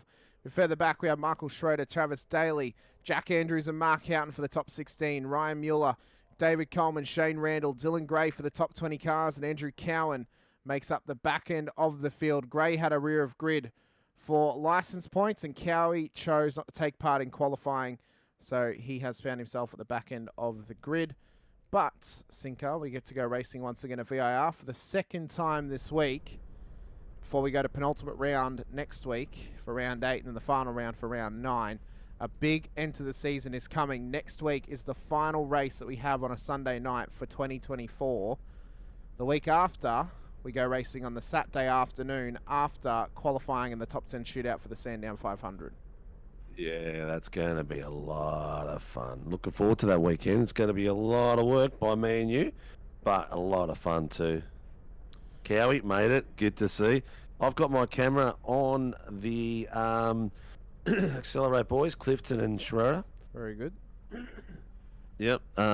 Looking very schmick. So we'll get a bit of flavour of what's going on in the top 10 and in the boys in that second part of the bunch that's coming through. Barbs is going through with all the pre-race briefings, telling the boys what they can do and can't do. Which is nearly done by the sounds of it. So, of course, as mentioned, this car will have a bit of a different look to it next season. Chubby Buns Burgers will come off the side as Jim Caperonis is stepping away from WKMP Sim Sports, and Croc Kart Parts will take back the position of the side of Blake Warboys and Troy Stonestreet's cars, if they're taking part in SRW or wherever they're racing next season as well. But Warboys puts it on pole once again. He's really working hard to claim a championship before he loses time to racing to his child that is due at the start of 2025, Cinco. Yes, he's getting in. He's getting it all in while he can. Look, he'll be fine. He'll be just racing at weird times of the night. He'll find himself doing officials in the middle of the night or something like that because he can't sleep. Probably find a European series to do or something. Yeah. So Warboys has found himself on pole. A full Ford Mustang front row of the grid here this evening. Warboys and Lawford will lead them down towards turn number 1. Lights are going up though. 80 minutes of VIR coming your way. Warboys and Lawford, do the top 3 run off the road at 1 like they did on Tuesday, or do they make it round nice and clean? All questions about to be answered as we rocket off of off the start line down towards turn number 1. It was a wicked start from Warboys. Lawford is right up with him though, as is Stonestreet. As they come around turn 1, Stonestreet tucks up behind his teammate, takes P2 from Lawford, who has to give in for right now because he's under pressure from Will Brown in behind, does not want to leave the door open too early in this race. There you are. The boys at the back end are behaving very, very well. A couple of boys have got an awesome start off. Mark Horton is up 3 places already. Oh, it appears that Ryan Mueller had a bit of a crash at the back end of town. We'll check that out at the end of the race. On board now with Blake Warboys up the hill. M1 cars just rotated. Travis Daly looks like he got a bit of extra love, and he's ended up facing the wrong way. He's just calling it in now. We'll have a look at that one as well. Have a look at these cars coming up that middle part of the first part of the S's. They get up in the air. It looks amazing. We come around towards the back straight. Warboys leads them through. Stonestreet, Lawford and Brown in behind them at this stage. This is what happened to Ryan Mueller earlier in the lap. Off the start of it, he had a bit of a rotation, it seems, further around. He lost the rear end. Oh, he's been cut across the nose of by, I think that was Dylan Gray. Bit of extra love. Yeah, we'll Bit of let extra sauce on that. We'll let race control confirm that one. Gray needs to be very careful tonight because if he cops himself 2 license points, he'll have a week off. That looked like possible net code there, Sinker, if you ask me. Oh, I don't know. That was too hard to tell, mate. Too much smoke in my eyes then. Let's have a look. Let's get a closer look at it on board with David Coleman. So you'll see Daly on his right-hand side. Just a moment. There he is. Yeah, it's slightest netcode, I think. Yeah, it looked like netcode to start with. Yeah. Yeah.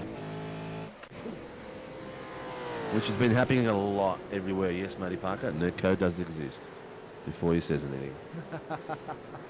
Brad Anderson's now also joined us in the chat as well. Great to have you here, Brad. Hope you're enjoying your evening with Laura. Watching the show along with us as well. At this stage, Blake Warboy still leads the way. Stone Street's found his way up into P2. Lawford P3. Brown and Boyd inside the top 5. That's where they qualified in the shootout. Dodds is up 1. Mulford's up 2. Doble down 2. Levin down 1. Dooley's up inside the top 10. No further action for the contact between 777 and 640. So that was from Travis Daly and David Coleman, as we suspected, Sinker. Bit of netcode involved in that one. Yeah, 100%. I'm watching this bottom battle going along, and Mickey Clifton has got Blake Urquhart almost on the back of his exhaust pipe, breathing in that carbon monoxide. The boys are very, very close across there. See Will Brown just tucked in right behind Angus Lawford. And just like what happened on Tuesday, I think it most likely is going to happen here tonight. We'll get some feisty action for the first 5 to 10 minutes. Then everyone's going to settle themselves down because they know they just have to keep the car clean until the end of this race, when that's when they'll really push for position. So we'll see the periodic pass happen over the next hour or so, but I don't think we're going to have as much of an intense battle as what we'll have at the end of the race when, you know, the final positions are on the line necessarily. Look, on a Sunday night, the boys are a little bit smarter. They calculate the risks a little bit smarter. They don't do the silly things like you would on a Tuesday night sometimes. And these guys, some of them fuel save like crazy, and they can do amazing things with these cars. But all very, very clean. We're looking at about 5/10 gap between most cars at the moment. The only ones that have been left behind is Warboys has actually pulled away a full second on Stone Street, and Stone Street a full second on Lawford. And then you go all the way back to Levin on Dooley. He's got 1.25. And then all the way to Shane Randell, who's got 2.5 seconds on Dylan Gray. Yeah, probably just trying to have a nice clean run. He knows it's a longer race, doesn't want to push too early, just hopes that he can try and make it to the end of this one without making a mistake here tonight. He's got a nice little gap in behind him, so Andrew Cowan a bit further back. He's just got Ryan Mueller in behind him. So Cowie, he nearly pulled off a one-stop strategy on Tuesday night. What's going on with Lawford? Oh, he's having it must be the signal just dropped. Yeah, he's having blinking issues. So yeah, he just blinked out and disappeared off my screen. Yeah, so Cowie on Tuesday night managed to pull off a one-stop strategy. There was a late safety car that allowed other drivers to do the same. If there was no safety car, Cowie could have been on for the win because he had fuel saved enough to get that car home on one stop after only, I think there was 1 or 2 safety cars. So tonight, he'll be hoping for a couple to keep that option open for him in the strategy play. If there's 3 safety cars, well, there's no point doing the strategy because everyone can get home on one stop that way. But he'll be hopeful that it can work out for him. But look at the amount of movement that's on that rig at the moment of Cowie's. Of course, Well, it's actually just watching it then, and it's not really synced well to his image, is it? You watch when the car moves and then he's moving without it moving. Well, I think that's just at feeling the bumps at this stage. I don't know if the car in sim moves as much as that, but he's probably just trying to, I don't know, give you maybe it looks worse on camera than how it feels in the car. Jeez, it's a very, very, very busy console he's got there. Whoa, I'll tell you what. He's added more dials to it, Sinker, behind his roll bar adjusters. Hey, he's like Disco Dan, like driving his bloody. All he's missing is the doof music, mate. The lights are going and the crystal ball. He looks like a Bali Or Beach was that a crystal ball hanging from his mirror? He looks like a Bali Beach watch salesman. He's got that many dials on there. So $15, genuine Rolex from Andrew Cowan as he leads Ryan Mueller up the hill at this stage. We'll check back with him later in the piece. Harry Dodds at this stage is starting to... well, he's looked down at something. Maybe he's checking if he's on camera at the moment. I don't know. Funnily enough, he realised what the problem was. He didn't put the SRW gloves on for the shootout. He hasn't put them on again for the race, Sinker. So I don't think Doddsy learns from his mistakes. The first edition that we've done, Some people don't like the padding in it. They think it's a bit too hard, but it is what it is. Some people are loving it. How many drivers tonight just finished V8 Scops? War Boys, Stone Street. There's a few, mate. There's a fair few. Yeah, Will Brown. War Boys, Stone Street. Will Brown did it. I think Mulford did it. Yep. I know Accelerate had a car, but I think it was Visma and someone else. About half the field. I don't know about half. I don't think Urquhart did it. I don't think Doble did it. Boyd wouldn't have, because that would have been ridiculous. Dodds didn't do it, so maybe some of the top 10, possibly. As Jack Andrews is dropping spots, he's found himself offline a bit further back. And he's really struggling at this stage just to keep himself in check. I think he's been cracked a little bit here, Sinker, and just has to re-solidify himself a little bit. Yeah, I've got my camera on Coleman at the moment because this battle pack that you had on is very, very close. You've got Coleman being surrounded by Andrews and Gray, the two G-Force teams, G-Force liveries, and then you Accelerate boys in front of them, and they're all got some cracking pace going through there. Look how close they are. These guys you're watching on the bottom screen. Oh, that was a that wide was run very, from, very, very close. I think that was very close. Mark Houghton, possibly. Yeah. Oh, no. These guys are all literally under 2/10. This pack of four. Under 2/10, just flying along. That's ridiculous. Yeah. Look how close Coleman is in Coleman's there. He's bump virtually drafting. underneath him, checking his oil pressure. He's bump drafting with Jack Andrews at the moment. Oh, lock up from Andrews. One. There he goes. Oh. Cracked like an egg from David Coleman, bump drafting him down the back straight. Yeah. I don't think there's anything in it, Sinker. I mean, if he calls No, that not in, at all. I mean, Not at all. No, not at all. No, that's ridiculous. Yeah, No. that was like, seriously, that was like, right now, Dylan Gray's in the back of Coleman, 0.06. That's how close they are. If he gets in behind him, you get a bit of bump drop. He's taking to make a move on the inside. This Coleman lives to fight another day. He's let him go. Dylan's done well not to do this. One thing I would have hated to see would have been retaliation from Dylan, thinking that David's done that to Jack and it wasn't Jack's own doing. Like that would be quite disappointing. But Dylan's done well for himself there just to get it done. I mean, he's on struggle street. He's having to deal with a lot of mistakes being made for some drivers. He's actually traversing through the traffic quite well. Oh, that was very close. Oh my God, Coleman. Did he get? Oh, he's got it. Oh, he's held it. Oh, well watch the done, rejoin. Coleman. That was. Did he get? Did he get lost a moved couple of out there, spots. or No, did he go out there on his own? I think he was giving space and he just ran it wide, unfortunately. So he's now to drop to the back of that battle pack. This is now rubber-banded Shane Randall back into the swing of things with this train. Warboys and Stone Street are starting to run away here, but Lawford's still with them. He's still in tow range. 1.5 seconds back, though, is He's Will just done the Brown. fastest lap, Lawford, too, a Yeah. 1:46.3. He's having to run quali laps at the moment just to stay with them at this point. So Yeah. hopefully he doesn't. Dodsey's got a bit of pressure there from Mulford as well. Mulford is 0.27 off the back of Dodsey at the moment, putting him pressure on. You can see that in the top screen at the moment.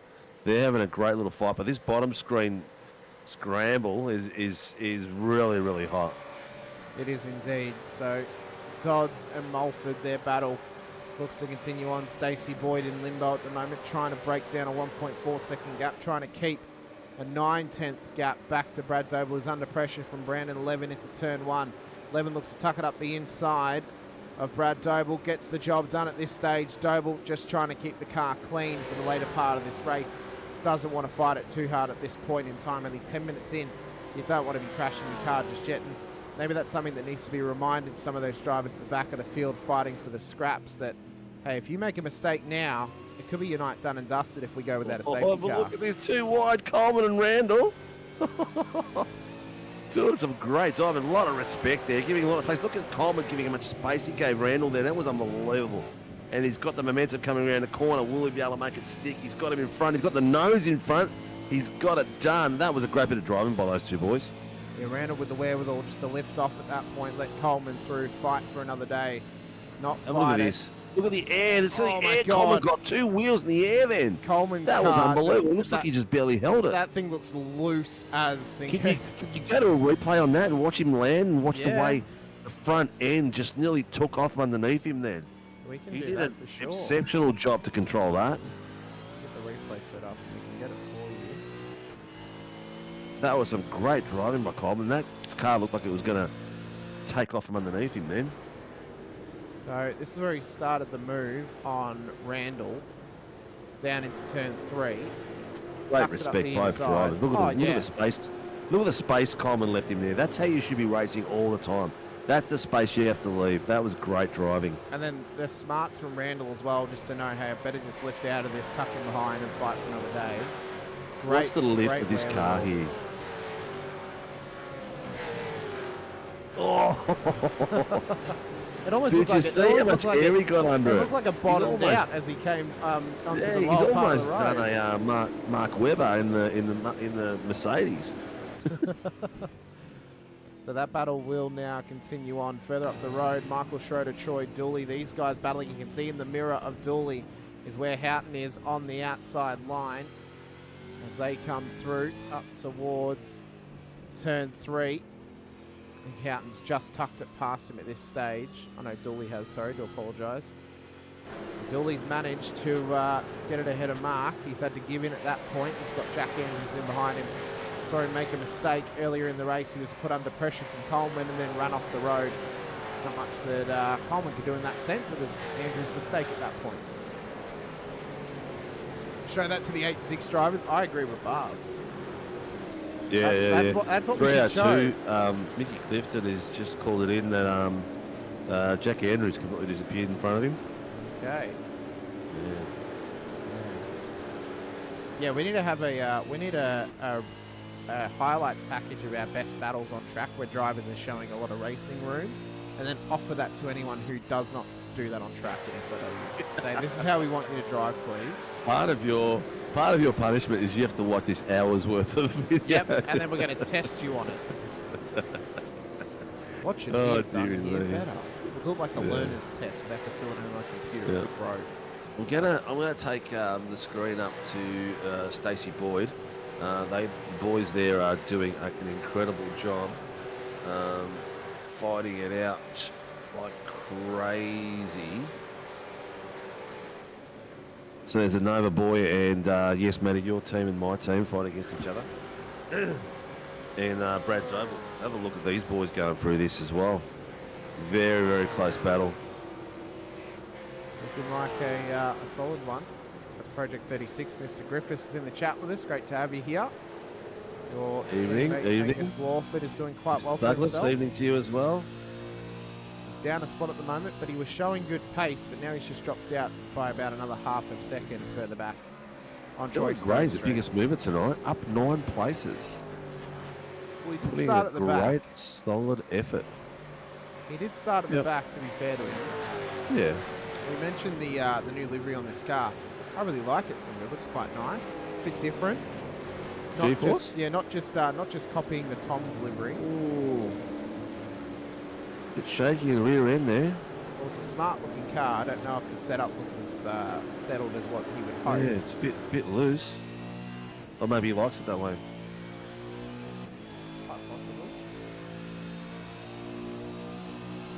We have Connor Nixon in the chat as well. Hope you're doing well, Connor. As Gray looks to get this job done on Urquhart up the hill.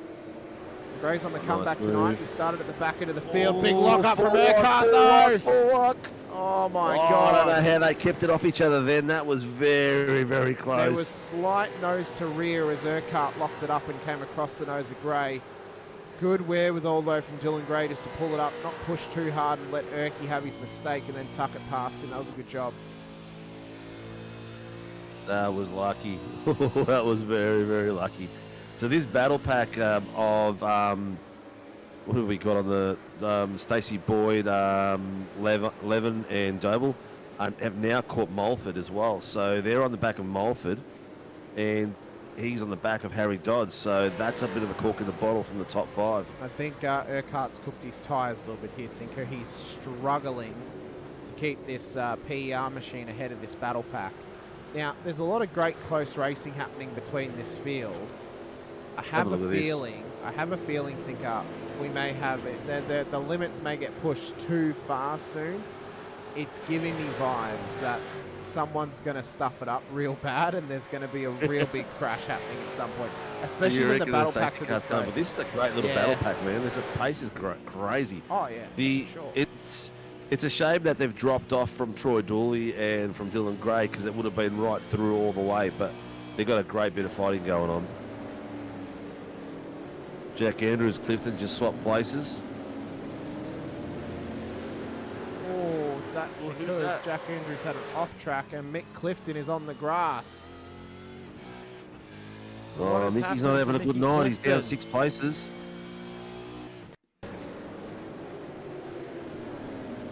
Ooh, that was a bit of help, that one.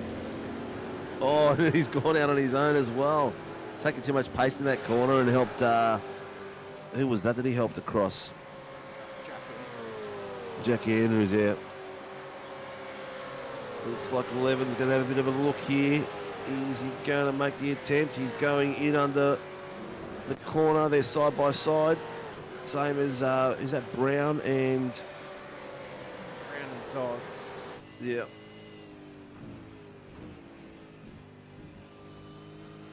Two great battles going on. Dodsey's doing really well. He's holding his own tonight. He's up 2 places. Mulford up 3.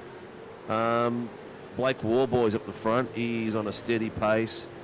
146.3 is his best lap, and his last lap was a 146.8. So he's measured. He's just going through the motions at the moment. He's probably thinking he's still at Bathurst.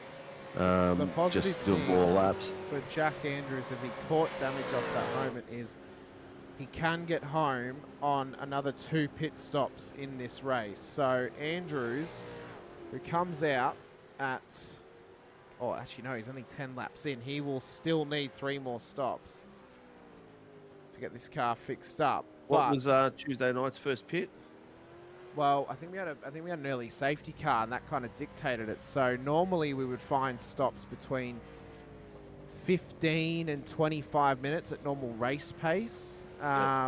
So you can, or even up to half an hour, because normally in this race it's a 2-stopper where you go either 20 minutes into the race and then you go at 50 and then you make it home, or you go 30 and then an hour, and then 50 to an hour and then you get home. The most well-rounded strategy, it seemed, in these races is you go 30 minutes. That then gives you the 10-minute window in the middle of the race to determine when you're going to take your 1 tyre change, and then you just try and get home on those tyres. So, you know, they only get 1 tyre change tonight. Better to take it later than earlier, but some drivers, because of the safety car sticker and how the strategy played on a Tuesday, some of them didn't even change tyres because they planned to do it in the second stop, but they never took a second stop to do the tyre change. So they were on the older rubber. I've switched my battle to the battle of the boys down the very back because they're putting on another show. They're Mark Horton, Dave Coleman, Randall behind Blake Urquhart, and have a look at these boys. Here we go, another move. Oh, Blake Urquhart's gone wise. I think his tyres are cooked. I think you're right. And the problem now is as well, if he has to take tyres on his first he's gone too wide. Is he going to hold it? Oh, he just holds it. Coleman's got the pace on the outside. Oh, he's been closed off. He's not allowed room then. Well, he won't be happy about that move. Well, there were no doors, to be fair to him, but it's really struggle street at the back of the field, and Randall will be sitting back here. He'll be laughing and be thinking, yes, cook up your tyres. I'll take advantage when you guys come together and I can just sneak on through. Thank you, Matty. It was lap 9 sinker, apparently. 572 needs to readdress for leaving the trap and gaining an advantage. Okay, that is going the way of Mark Houghton. So that was Houghton in that battle that went off track. So he now, what did you say he had? A drive. He's got a readdress. Oh, readdress. No, he's got a readdress. Yeah. He's got a readdress. Leaving the track and gaining advantage. I think he's trying to do it now. He is. Oh, he's trying to do it now without letting Coleman in. Urquhart wasn't quick enough, though, to the party.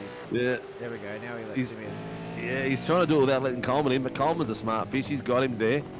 Oh, he's unfortunate. That was very, very lucky. So Houghton somehow has pulled that out. Oh, someone's gone in the pits. That's Shane Randall. So he's decided to go early here. I like this play, Sinker. Come in early, get out of the battle. These guys are slowing each other down, plus they could possibly come together. Just control your race and, you know, just hope that these guys continue to slow themselves up, or they have a crash and you get a free position out of it. So this could play out well for him. Coleman's back to where he was to start with. When this battle, yeah, he's up 4 places, but back to where he was when he made all those places before he lost them all. Now he's got Blake Urquhart, who's struggling on tyres at the moment. Coleman is looking the sharpest out of these boys at the moment, and the fastest. If he gets past Blake, he'll start his catch up on Troy Dooley. On board now with Tim Mulford on the top screen, who is still in a battle with Harry Dodds as we rocket down towards the roller coaster section of this circuit. We're well and truly into the keep yourself patient and try and get yourself to the end of the race. But some of the drop, what was that pep talk? No, it's just you come into pit lane and you try and avoid the battle and hope that they have it coming together or they slow each other up. But right now, Mulford is putting the pressure on Doddsy and trying to get this car past him inside the top 5 to chase down his teammate Will Brown. Yep, incident between 778 and 640, lap 12, no further action. Not sure which incident that was, but... That would have been with Urquhart, so maybe... I don't know, actually. Not sure. One thing I don't think we've actually heard about what happened earlier in the race, Sinker, when... I think it was when someone was tucked up. I think it might have been Andrews or Gray was tucked up the inside of someone and they spun them round, turn 2. I haven't heard anything about that. I think it was Ryan Mueller. It was Ryan Mueller. Yeah. And he had Gray in behind and Gray turned him round. Ah, it was just a racing room call, okay, for Urquhart and Coleman. Battles are on. There he goes, he's past him. Coleman's got him past. Yep. Not that surprised. He's shown the pace thus far. He should run away from him. Yeah, now. he is. Yeah, he had 3/10 on Blake in the last lap. And again, further, he'll run away from these boys at the moment. And Urquhart's tyres are not looking that flash. Look at the air that Coleman gets through there. That's ridiculous. He just rides that bump. Mulford dropped a bit of pace over this lap. I have to wonder if he's maybe trying to save some fuel because he's given up some time to Dodds. And in fact, he's now lost a position to 11 inside the top 10 as well. So quite interesting. Coleman's round. Oh, he's going to be angry. What happened there? Oh, he lost it himself. Oh, no. So he's pushed this car so hard to get past he's these just guys. done all that hard work to get the car at the pointy end of his back. He pushed so hard to get past that he cooked the rears. And you know what the problem now is for Coleman? He's got Cowie in front of him. That. If you recall, Shane Randall came into pit lane before to try and get out of that battle. He's now also lost a spot to Randall by the time Coleman comes into the pits. So that's a problem for Coleman. Such a good drive up to there, getting in front of those boys. He did so well. Brad Doble's just passed Stacey Boyd. Yep, this is why. So inside at turn 1 there was Boyd. Doble tried to tuck it. Oh, bit of contact. That might be a penalty coming Doble's way because he's just served him off the road. Whether it's a redress or a drive-through. Oh, might be a drive-through because he's given up quite a lot of time there. That's a problem for Mr. Boyd and Mr. Doble, but hopefully that sorts itself out. Cole was moving under braking. Well, hang on. How can you claim moving under braking? He's turning into the corner.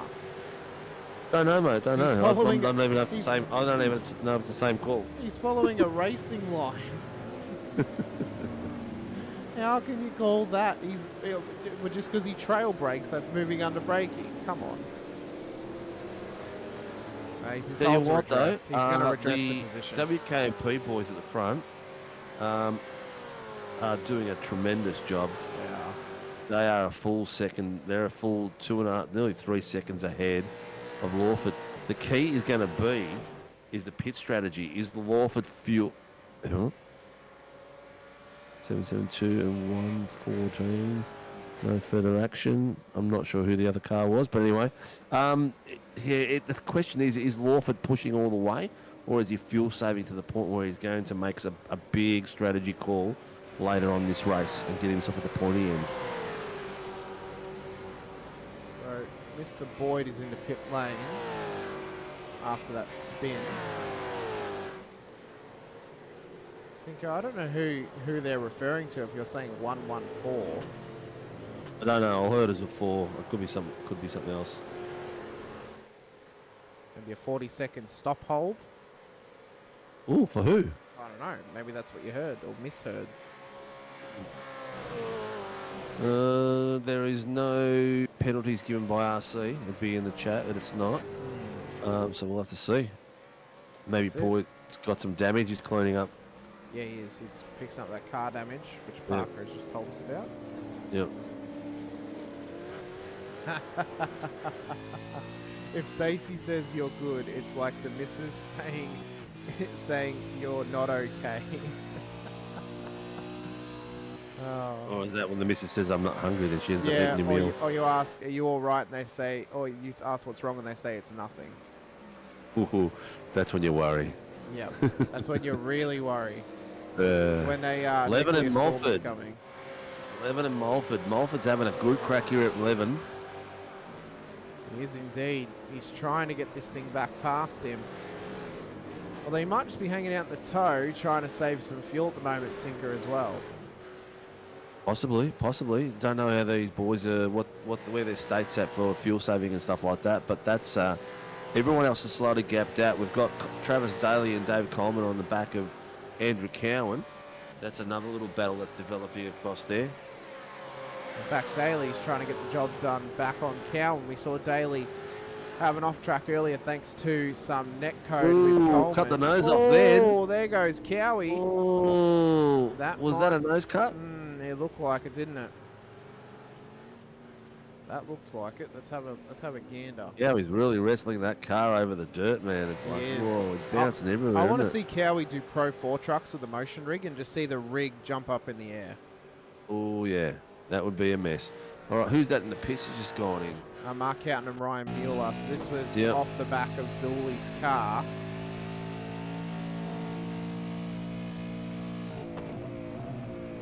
That's better. Oh, no, he locked it up. Cowie did it to himself. Yeah, he locked it up. Yes. I wonder if he actually got contact and that spun him round. I doubt it. That would be one hell of a net code for that to happen. Yeah.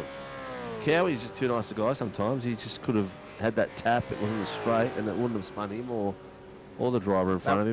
That was him saying, "Good job on the pass. I now go away. I now leave." So Cowie trying to come back in this race. That's going to hurt his one-stop strategy here tonight. Blake Warboys still leads the way. We're at the half-an-hour mark of this race. So we are closer and closer to the halfway point here tonight. Warboys and Stone Street going to look to go as long as possible on this stint. They'd be trying to probably get to 35 minutes, Sinker, so then they can just cut down the fuel they'll need in stop number 2, in which they could go either to 10 past the hour or right on the hour and take slightly less to get home. As Mulford and Doble now into Mulford pit and lane. Doble have just come in as well. Yep. They're starting to drop. We'll see a bit of a battle appear again because the lap times are all opened up right now. Coleman's he's still up 3 places from his starting position, and he's still fighting his way. He has not given up. He's just got all these guys pit in front of him at the moment. So see how Coleman's in as well. Daly stayed out. Daly has stayed out. Cowan's still staying out as well. Yep. It was 778 and 302. So that was Clifton and Urquhart. So no further action on that one. So the position was readdressed straight away, and RC was satisfied with the readdress. That one has been completed as Dawley comes up the hill. It's up 2 spots in this race thus far. Biggest mover is Dylan Gray.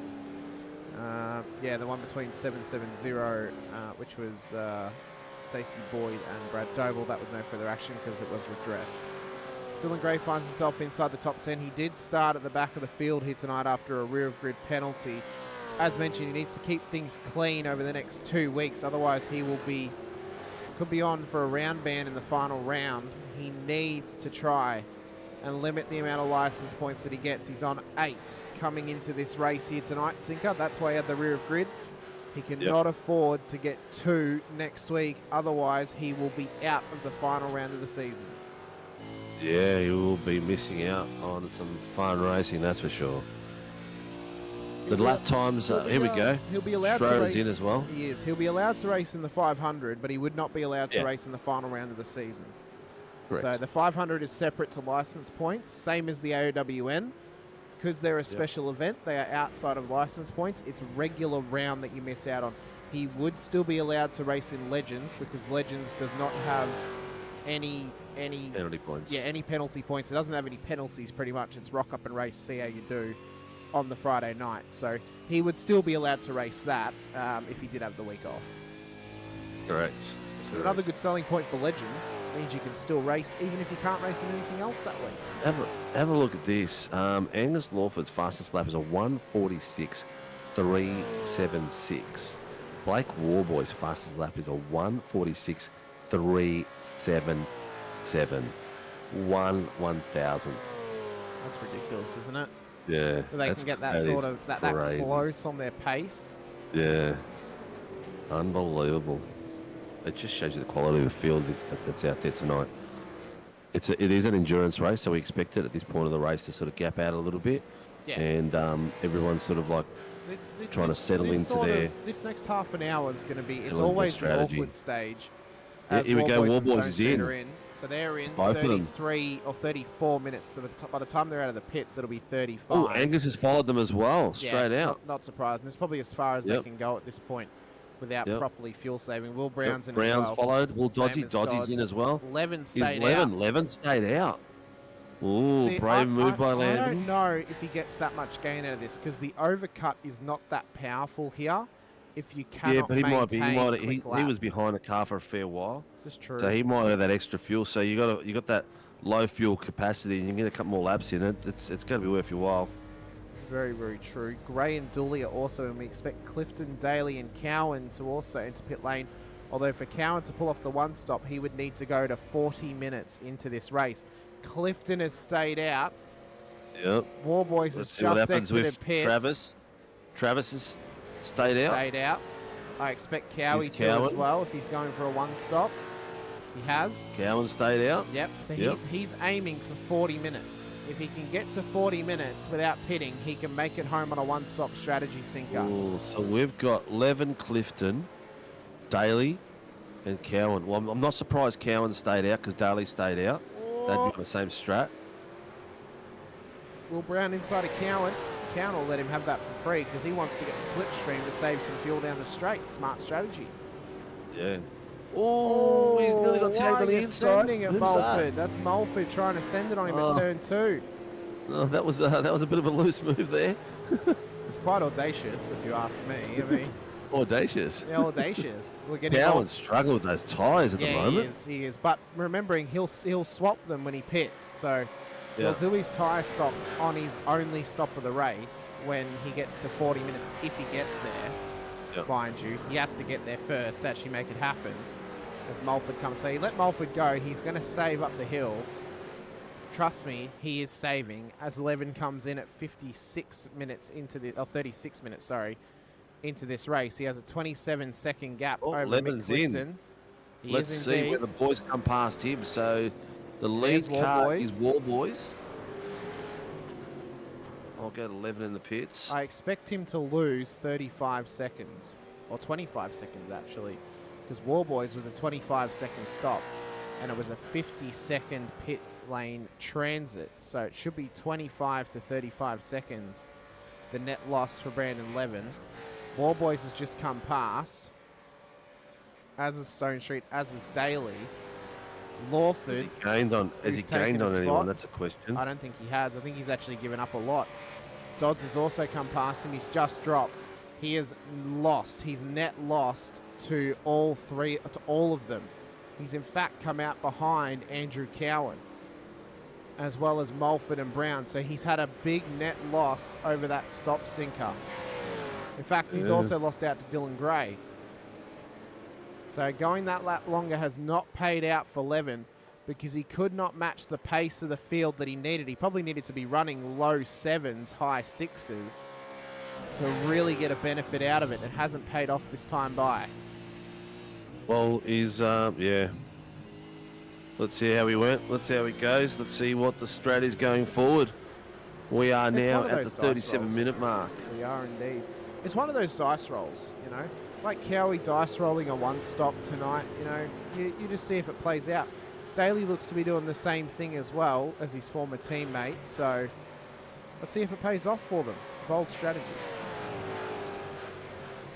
Yeah, well, they're both out there at the moment.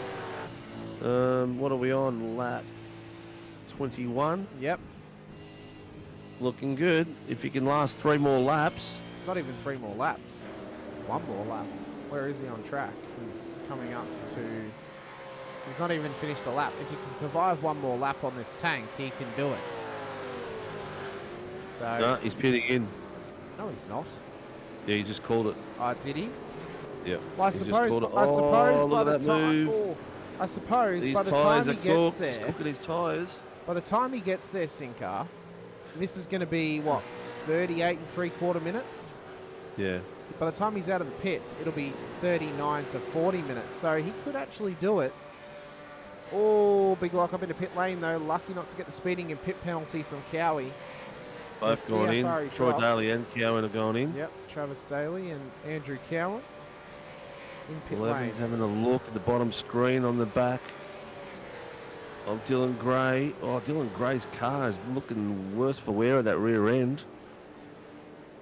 And Randall has started to prove his pace over Michael Schroeder in the last sector, Singer. So I noticed on the last lap, Schroeder gained over Randall in the first 3 sectors. In the last 3, Randall has the pace over him.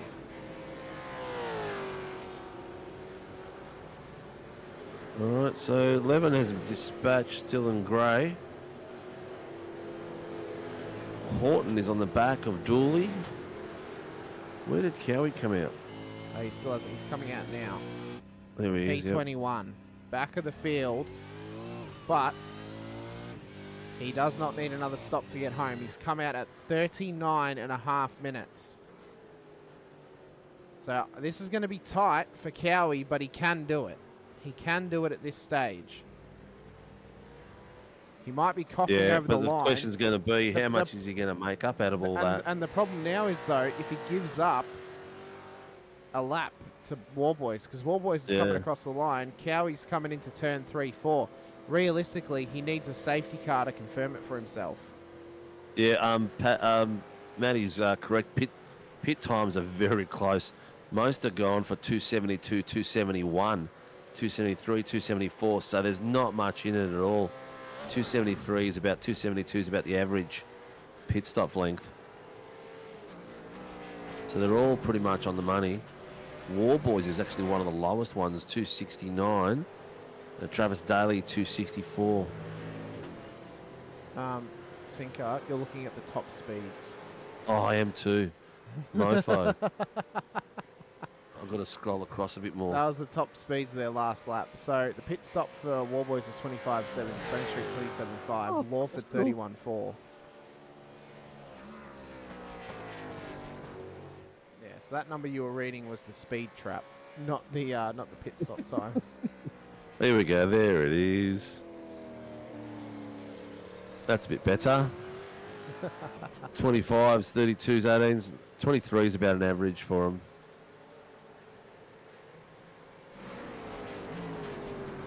Shut up, Parker. It's been a long day, mate. And why aren't you working?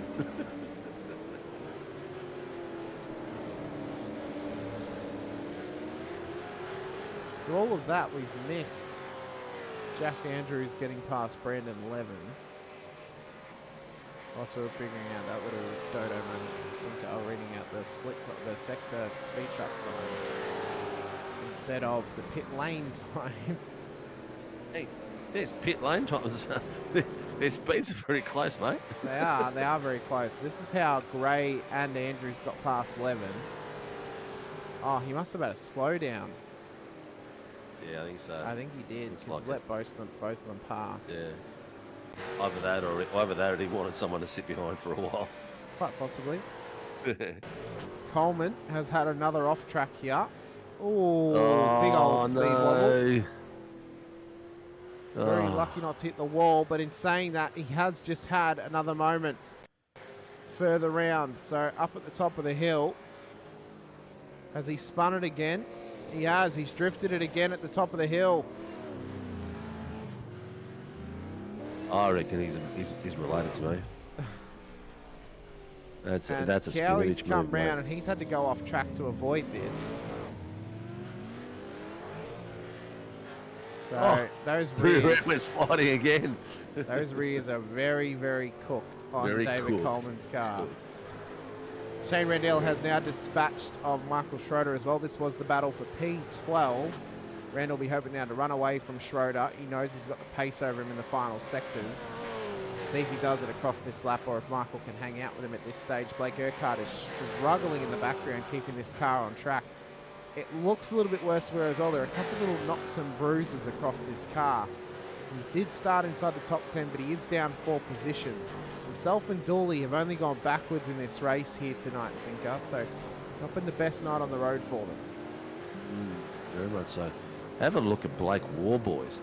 He has gone and gapped Troy Stonestreet 8 seconds since that pit.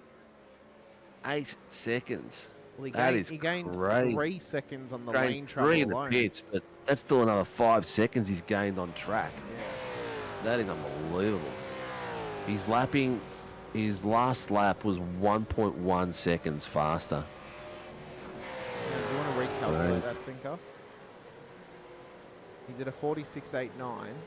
Stonestreet did a 47.73. Oh, 0.9. Yeah, just under a second. Yeah. Still a lot. It's still a lot Still to a lot. gain. Over the whole field is the only driver who did a 46 last lap. But that's still a wicked amount of gain over Stonestreet, who in fact is actually giving up lap time to both Lawford and Dodds. So Stonestreet did a 47.7 last lap. Both Lawford and Dodds did a 47.2. So they are pushing up. Oh, Warboys took tyres, so that'll be why he's able to set these kind of laps at this stage.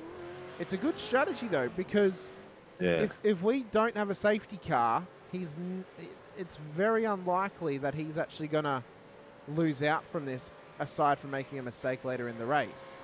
Yeah. But, Tell you what, Dylan Gray, Levin and Andrews are putting on a great little show there. They're very, very tight across each other, and they're swapping places every now and again too. yeah, they're just getting into a good Levin is tussle.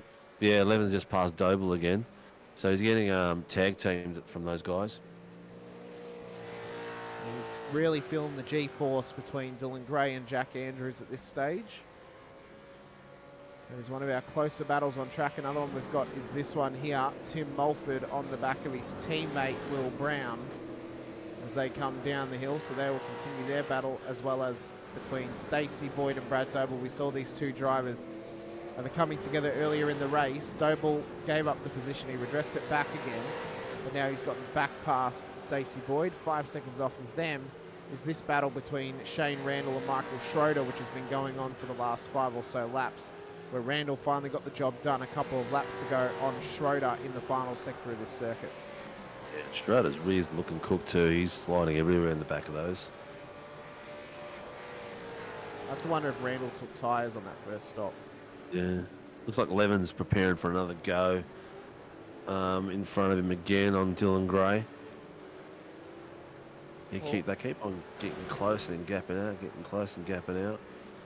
Dooley up the inside of Urquhart. I don't think Urquhart's taken tyres yet, because remember he cooked them in the first stint and they're still not looking healthy at this stage. So watch him after the next pit stop. He'll be on fresh rubber, but he'll also be able to push. But it's whether the car can handle it or not at that point in the race We are, what are we, 33 and a half minutes to go.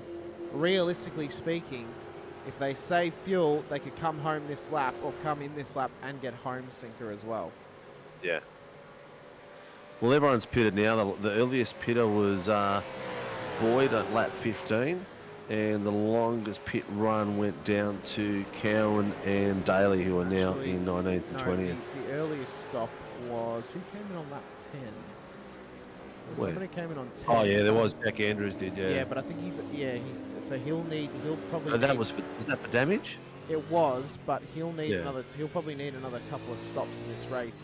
Randall came in 2 laps earlier, 2 laps later, but that is dependent on if Randall actually made it to 25 or to 20 minutes. Because if he made it to 20 minutes, he can get home on one final stop, but he'll have to take it in the next lap or so. Yeah. Doble's in, Stacey Boyd's in. Matty Parker's being very rude. He's mentioning the broadcast is better with hot jam donuts and custard. Nom nom nom nom nom. You're making me hungry on this Sunday night, Matty. Oh, Levin spun it. Levin spun it. Oh no. I don't know if it was self or not, but he's lost a few places there. He was tucked in with those boys nicely. So I think it might have been self-inflicted because Andrews actually made it past him nice and easily. So. Well, he ran it wide, trying to defend on Gray, and then off the road. I think there's a bit of a touch there. Let's have a look. Let's go further back. Or has he cooked the rears and locked it up? He's locked it up. He's gone way late on those brakes. Yeah. So he either hasn't moved the bias forward enough, and that's what's cooked the rears up. He's cooked himself in there. Just a bit overzealous on the braking. Ah, well. It is what it is, mate. You live to fight another day. So Levin. I'd go some jam and donuts. Oh, bit of a jam donut. Urquhart is having pressure on Horton here. Is it 2 tenths? Get on that. That's jam going there. We've custard coming. This is the custard in our jam and donuts debacle now. This is. I'm going to switch my cam to. That's a good question for the chat. What's your favourite donut? If you're going to a Krispy Kreme or a Daniel's Donuts or anywhere that locally to you that does donuts, what's your go-to favourite donut from that place? I love an original glaze, but I'm also a big fan of lemon cheesecake donut as well, so it's very good. I just saw a name pop up and I'm like, oh, and then I realised he's in there doing RC tonight. Yeah. Matty Keane's helping the boys tonight doing some RC work. He's doing his introductions, so he'll be part of the fully fledged team for next season. Will Brown, Shane Randall into pit lane is what we expected, Sinker. So Randall in for his scheduled final stop of the race. Should make it home off of this stop with half an hour to go when he exits pit lane. Blake Warboy still leads the way. We expect him in either on the hour or between the hour and an hour and 10 in this race. Custard donut. Fair enough. David, what's your go-to donut, Cinco, if you get one? Oh, mate. Oh, I don't know. I just put it in front of me, mate. I'll eat it. You strike me as a Boston cream fan, I'll be honest. A Boston cream.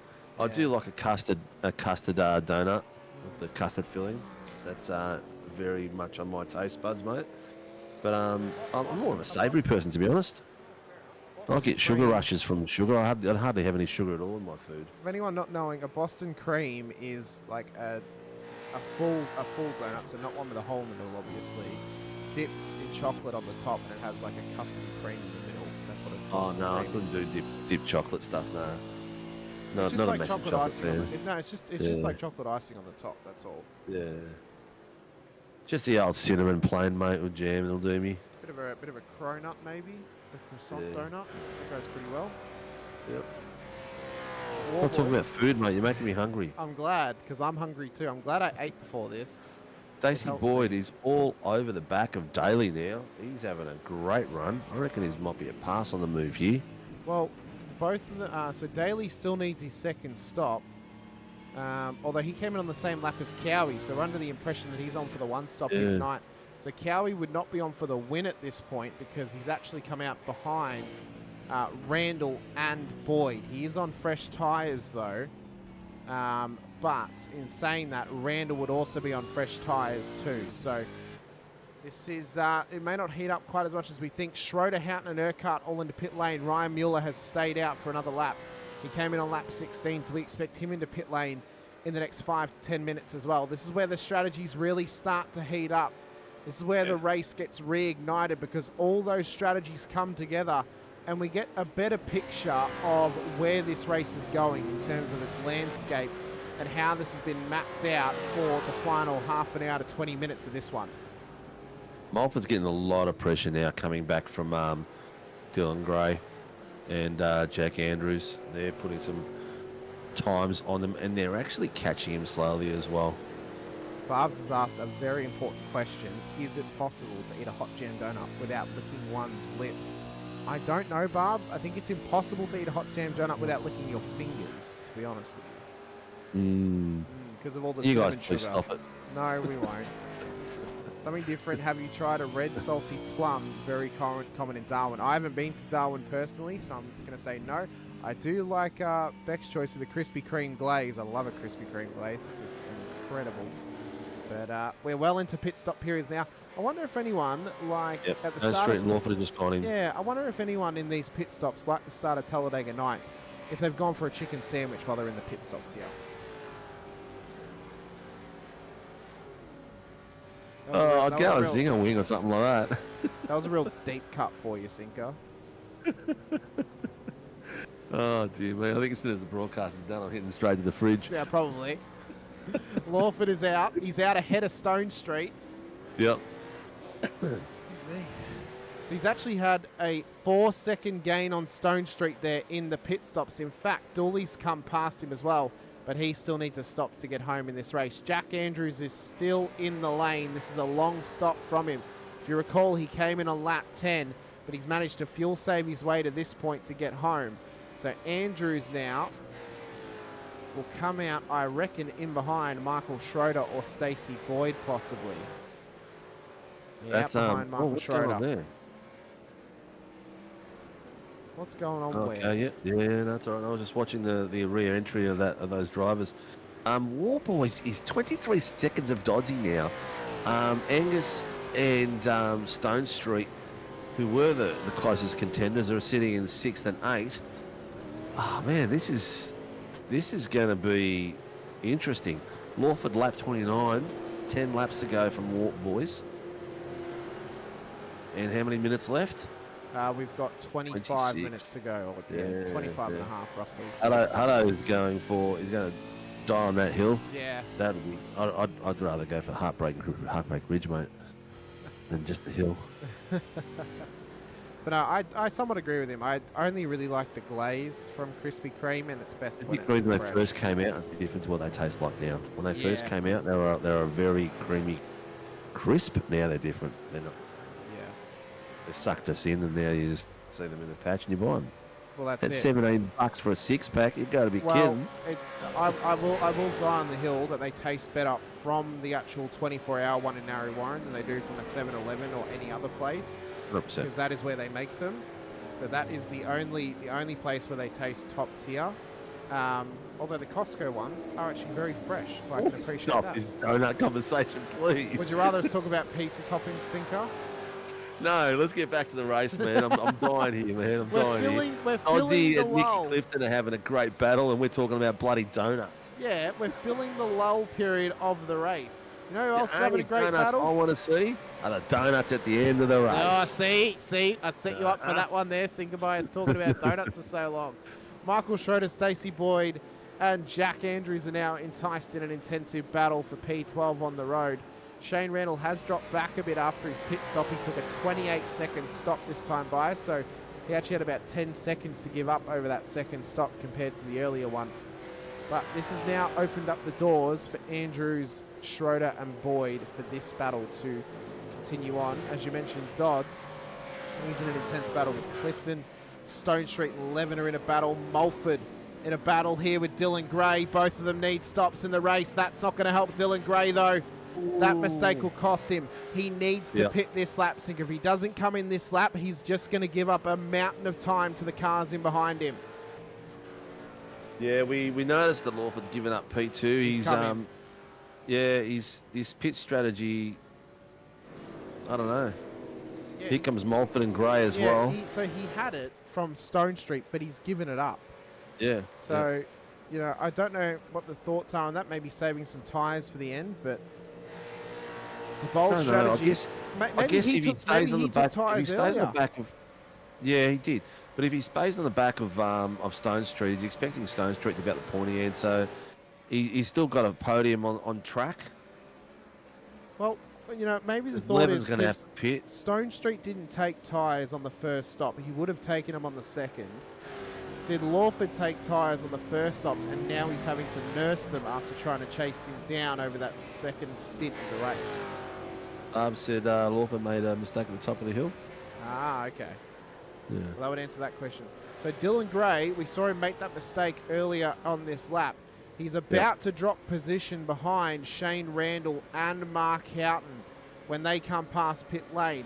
Mick Clifton is also dropped below them as well, so the net gains are still on for some drivers. But that's a mass... Oh, actually, no, I know what the problem is. He crossed the pit entry when he came in, Sinker. I saw him cross that yellow line. Who's that? He's got Dylan Gray. He had a stop hold. Yep. Stop and hold. Yep. He was in there for a whole 40 seconds. Yep. Plus Yep. the pit. Yep, I saw him, and I wondered as well. I saw him hit that yellow line. I thought, it's a bit close. We'll see if that works. So it's either speeding he was in there pit- for a full 1 minute and 1 second up on the rocks. Yeah, it was either speeding in pits or he caught the yellow line. So let's watch his entry again. Yep. Oh, yeah, he's crossed it completely. Yep. Yeah, so maybe he's speeding. Maybe. Yeah. Hang on, let's go on board with him. Let's go on board. Let's have a look at this. So, enters pit lane. Let's watch the speed, if we can see the speedo on his wheel. Oh, I think it might be speeding in pits. Yeah. I think it might be. He pushed it hard to get it in. Yep. Well, that's Dylan Gray's night done and dusted then. So That'll cost a lot of time. That's 1 minute and 1 second up on the... an immense amount. I mean, he's back to P20. He's back to where he started the race. All that gain that he worked so hard Well, you know for. what? He can, at the end of the day, he can come out of the race and say, look, I lost no positions. I'm going done. This is very true. Unless Coleman somehow gets past him. But he needs So our to biggest stop as mover well. is actually Troy Dooley, up 6 places, and Brandon Levin up 6 places. But second most is Levin Jack needs to pit Andrews. one more time. He does. So Yeah. Andrews and Randall, they're both up 5 as Warboys comes in. So Warboys into the lane. Yep, lap 33. Yep, let's watch this stop. So look And at we've the got 20 minutes general- left. So general consensus of time lost in these pit stops is roughly 25 seconds between the lane travel and the stop time. So realistically, Warboy should come out in the lead. Levin should come out behind Troy Dooley, maybe behind Will Brown. So this is going to be a very interesting moment of this race. As long as Warboys hasn't made a mistake in the pit lane, he should come out back in the lead ahead of his teammate Troy Stone Street. Brandon Levin has stayed out. Blake Warboys is well ahead of Stone Street at the front of the field. Warboys has come out. There is Stone Street. The time will trickle down, I should say, to what it actually is. It's claiming 14 seconds, Sinker. Seconds. Yeah, yeah. That's ridiculous. Coleman's had another off track. Well, do we bother showing No, it? he's just parking there. Don't harass him any further. Now that you say that, we're going to look at it. I think it was self-inflicted. Yeah, he's really Yep. struggling with that rear end tonight. Do we need to start calling him David Sinkovic? David Spinovich. Yeah. Coleman. DSC. Maybe Coleman's the one that put the holes in donuts. He's the hole man. The 11. He's the him and Dooley are the last ones to pit now. No, Travis Daly as well. Oh, Coleman has got an iRacing black flag for incident point, Sinker. Oh, no. So his race has now gone from bad to worse. He's just not having a good season, is That's he? You know Dylan what it is? It's Gray. lack of the fish support out there. No, I don't know. I think it might be the lack of DC shades on his car. He needs some shading on those windows. He's getting blinded by the sun.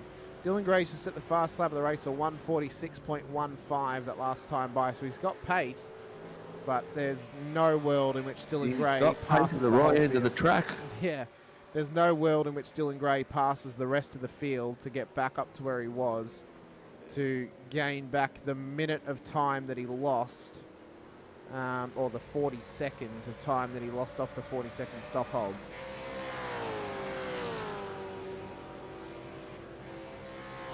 So we've got under Come on, 20 boys. minutes to We've go. got 18 minutes to go. Yep. 18 minutes. Brandon Levin leads, but he needs another stop.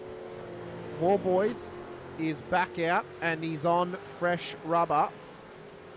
Look at him close down Levin, man. It's like know. Levin standing still. He's just chasing him down at this point. So even if War Boys took tyres on the first stop or the second stop, because he can't do it on both, if he's done it on the first or the second, it seems that Levin hasn't done it yet. And he is struggling on the old rubber at this stage. Yeah. Big time. Well, He's done- gained a done second on 15 him in half a lap. Yeah. He's done 15 laps on these tyres. Plus, if he hasn't changed at all, the whole. Yeah, the whole 35. race will be 35. Yeah. So War Boys rockets past Brandon Levin. Unsurprisingly, I mean, Levin's last lap was a 46.9, so he's still setting Well, he's good not pace. giving it up. He's not giving it up. He's not, but War Boys is just willing to send it on him at that point. Yeah, well, was it? Well, nice clean move there by both boys. Further back, Dylan Gray's now made his way past Blake Urquhart. Ooh. Urquhart took a bit of sand there. Was he out of room or what happened? Let's have a look. David Coleman's also jumped back to pit, so I think his night might be done and dusted. Yeah. So what's happened here? So Urquhart and Gray side by side into turn 2.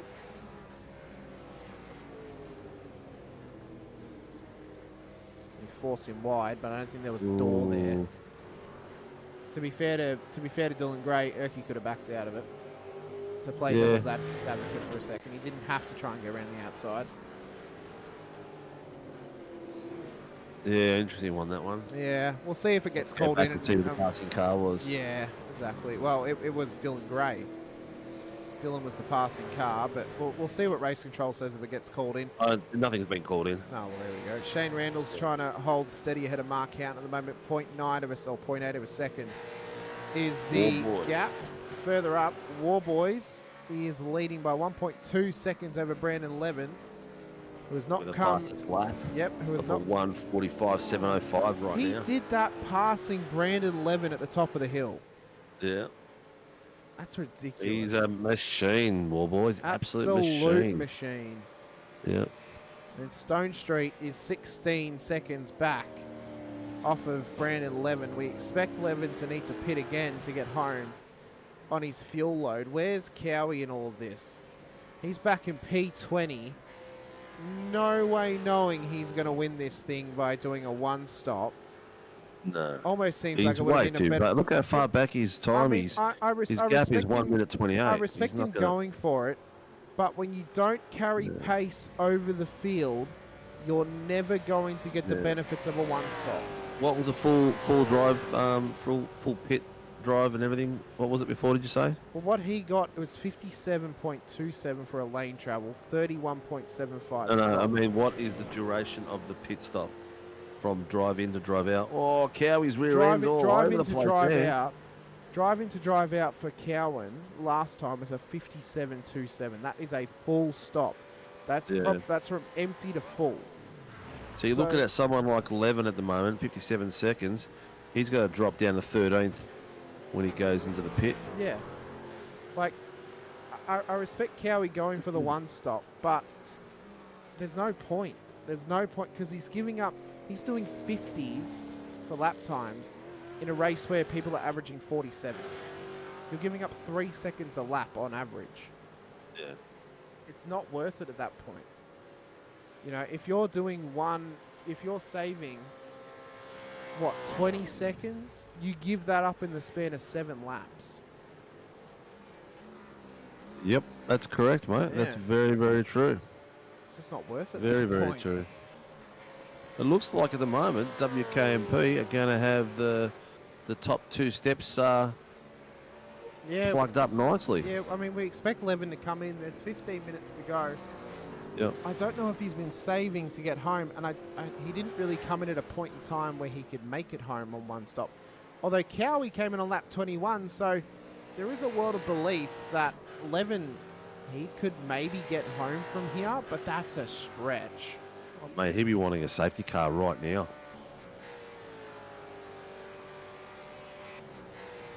Otto's making a good point. 21 drivers is a nice size field for a 2-split series. You know what? With the right split, depending on pace across the field, 21 drivers would work for a series, but that would be, I think 25 would probably be better than you have 50 entries. Not if you guaranteed them every week at that number, yeah, if you but guaranteed not them every every out, not every outright red, no. You probably need 30, because then that way for the natural drop-off, you'd get down to 20. And the natural drop-off has been actually very hasn't even been visible in all our series. Yeah. So it's been pretty good. Every series has really held up all the way through. this Sunday season. we had a couple of rounds. We had 17 or 18 drivers, but we still had some great racing during those weeks. On average, we've had around about Spectacular. 20 to 25. Yeah, You know. Yeah, well, I'm expecting bigger numbers for season 1. Well, with Gen 3 coming out, you'd hope so. I had Crosby reach out to me the other day. Oh, Levin, giving a bit of a drift. Reach out to me the other day. Oh, boys, welcome back for next season. I said, mate, you're part of the OG. You're welcome anytime you want. Come and race and have some fun, mate. So the boys, all the M1 boys will be back next season as well. The only people who are not allowed back are people who have got a ban. They're the only people who are on the no. We've actually got anyone on a ban at the moment. Well, there would only be one which it ends at the end of December anyway. And then there are people who are blacklisted from other leagues. They're the only people who, we're not going to name names either. They're the only people we'd say no to. People who've raced here and not caused trouble, we would never turn them away again if they're being good boys or good Oh, you're girls. talking about the M1 boys, mate. They're OG. They're like the originals. Seriously, Parker and OGs are the original drivers that we raced with when FRL first started. I don't know if we let Techie in from anyone. If he ever hears that comment, you know, apparently he drives while standing up in his rig. He's that short. Oh, come on. Is he a minion? No, he doesn't actually.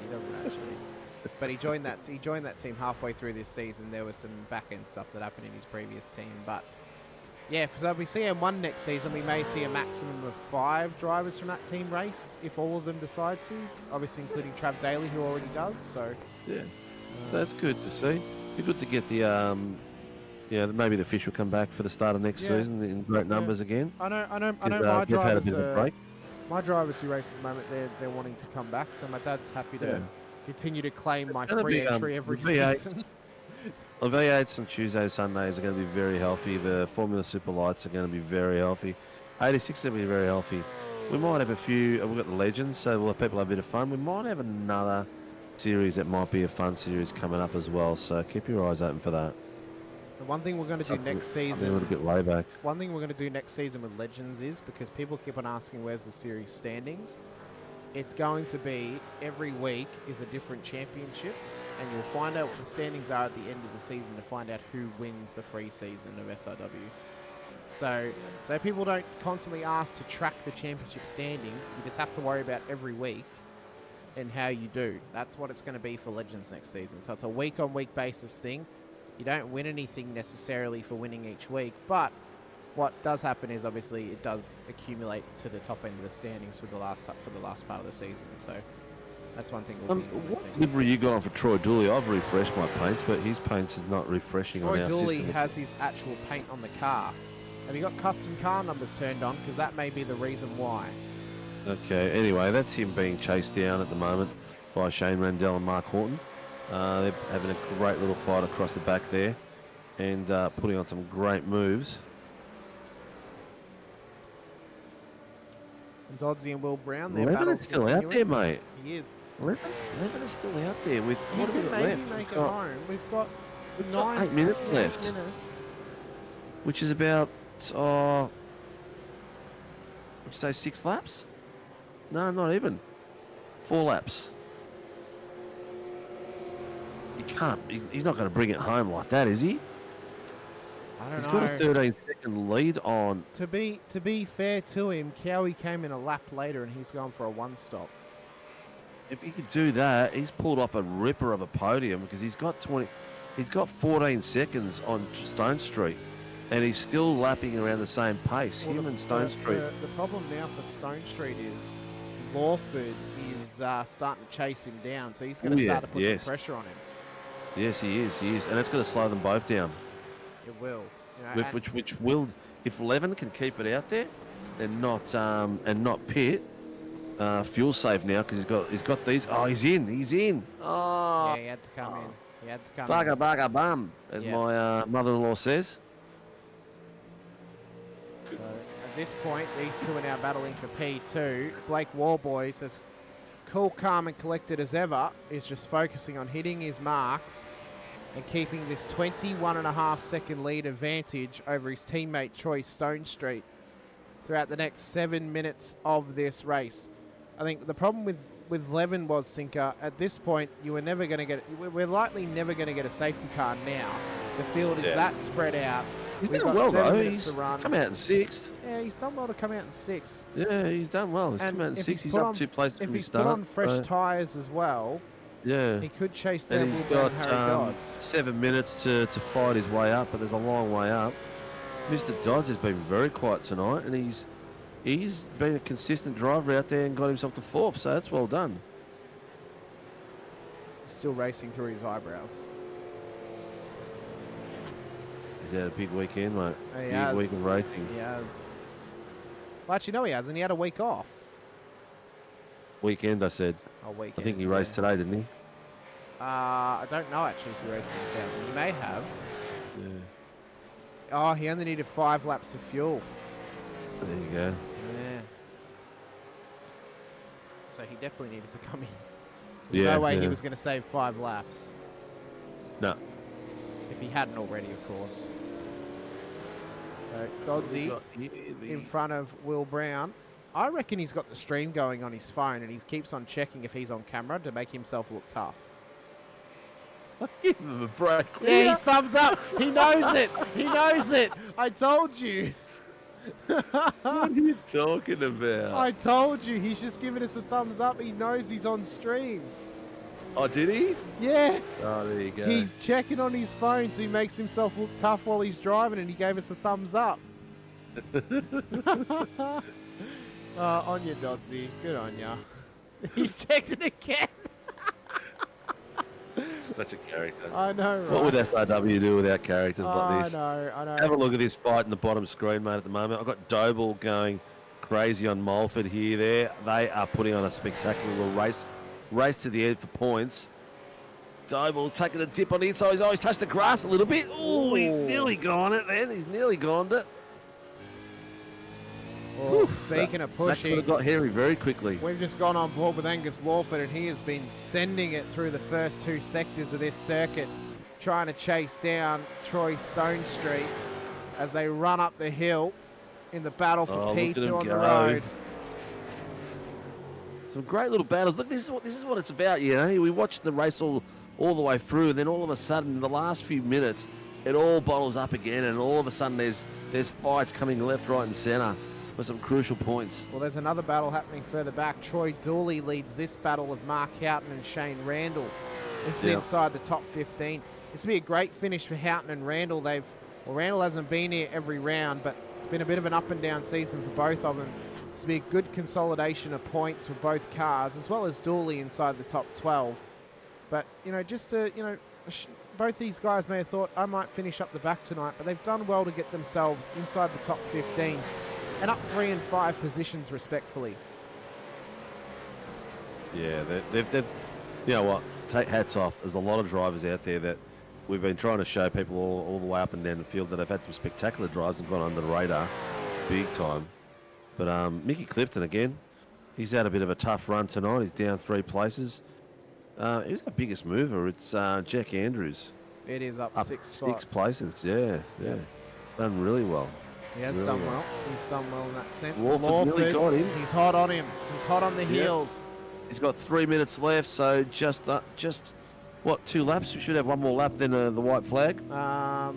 Possibly. I mean, Warboys is 20 or 23 seconds ahead, so we'll determine when he crosses the line, but I think, yeah, it might be one more after this, maybe 2.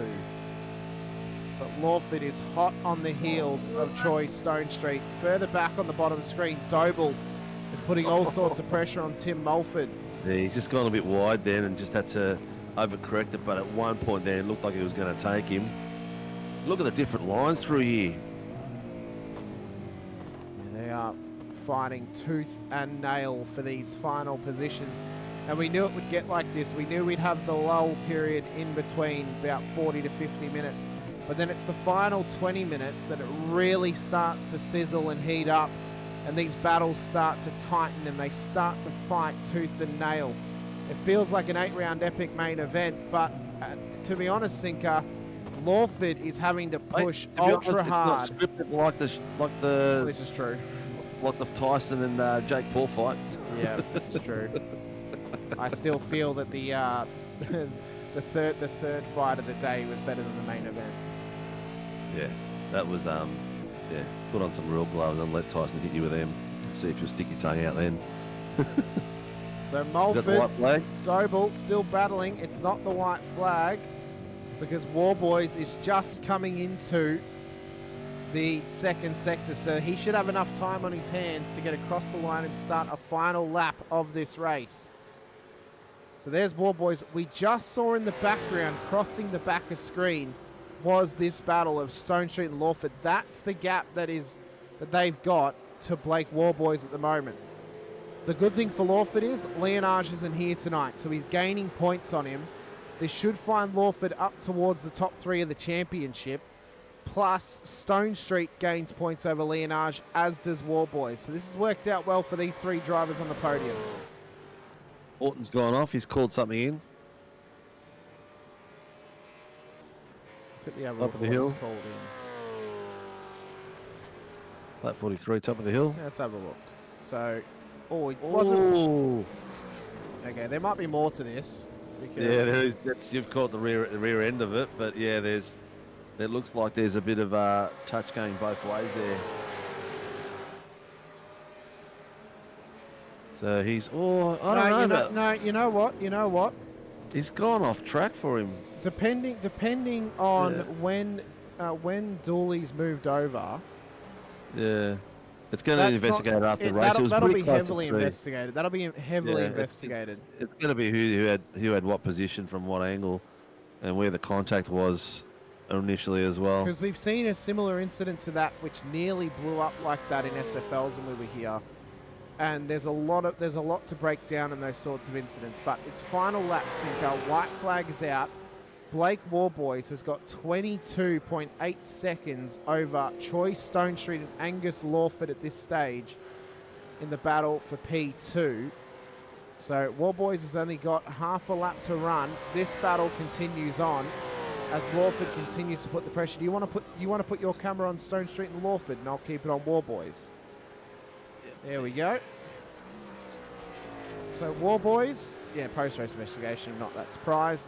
Warboys, who has dominated from the start, built up a nice lead in towards the second pit stop, or in towards the first pit stop, I should say, then extended that through the second period of the race, and off the back of the third pit stop had a 14-second gap over his teammate, which is now extended out to 22.5 seconds over Troy Watch Stone this bottom Street. screen as they come to the oak tree. Yeah. Because I reckon Angus is going to make a move. He is so quick out of the corners at the moment. He hasn't got the run. In the tyres. He hasn't got the run. I don't think Angus can do this now. And I think he he's just went given down in. too early. Final corner, though, for Blake Warboys in the run home to the checkered flag for round 7 at VIR. Blake Warboys of WKMP Sim Sports takes another win this season in retro livery fashion on the Mustang. He takes the win here tonight for VIR. On the bottom screen, the battle continues on though. Stone Street and Lawford as they rocket up towards the line. Lawford got ever so close, but the run out wide at the corner onto the back straight may have cost him. Drag race to the line. He's got him across the line. Lawford. 7 thousandths of a second over Troy Stone Street. Dodds is going to come home in P4 over Will Brown in an incredible performance to get a top 5. 11 home in P6. Mulford in behind them. Brad Doble chasing him down. Hasn't managed to get past. Mulford and Doble across inside the top 10. Andrews comes home up 6 spots, most positions gained. Schroeder inside the top 10. Stacey Boyd down 6 and outside. Actually, no, Shane Randall's made it 7 positions gained. He's gained the most spots in this race, Sinker, and he's going to get himself a top 12 finish in his return to SRW, just ahead of Troy Dooley. Mick Clifton's going to come across the line, P14, with Dylan Gray getting back up inside the top 15 after making a mistake and getting a stop hold penalty in pit lane. Ryan Mueller, Blake Urquhart, Trav Daly, Andrew Cowan, make up the rest of the runners as Mark Houghton, David Coleman ending things before they got to the checkered flag. But Blake Warboys, Mr. Perfect in this race, Sinker, gets himself another win. Mate, he exceptional job. Like, driving from A to Z, sensational. But Angus's exit out of that last corner, mate, that was amazing. The way he drafted him behind there and just pulled out when he needed to, that was, you could see coming out of the corners, he was really just a bit sharper coming out of them. He cooked a few early there, but I'll tell you what a race. Let's have a look at bring it down to 0.01 of a second.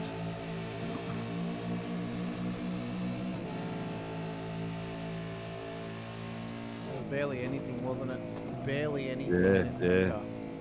Yeah, I mean, Stone Street squeezed him as much as he could, but he just had the momentum coming out of there. There's nothing he could do about it. And there wasn't anything he could do, unfortunately. No. He did the right thing. He squeezed him as much as he could. But he just come out of that corner with ripper pace. Unbelievable. Yeah. What a night of racing, man. You just never, it's top to bottom. Hats off to the boys. Thank you for putting on the show for us. An hour and 20 minutes of sensational racing. It was phenomenal racing from start to and finish. we smashed some donuts in the meantime. Yeah. That was some phenomenal stuff. But Blake Warboys has taken one hell of a victory here tonight at VIR. Your provisional race results for the 80-minute endurance race, the only endurance race of the season. Blake Warboys takes home P1 on the road by 21 and a half seconds, over Angus Lawford in P2. Troy Stone Street, 7 thousandths of a second behind in P3. Lost it in the dying embers. Harry Dodds, Will Brown, top 5 for them tonight. Brandon Levin, Tim Mulford, Brad Doble, Jack Andrews, Michael Schroeder for the top 10.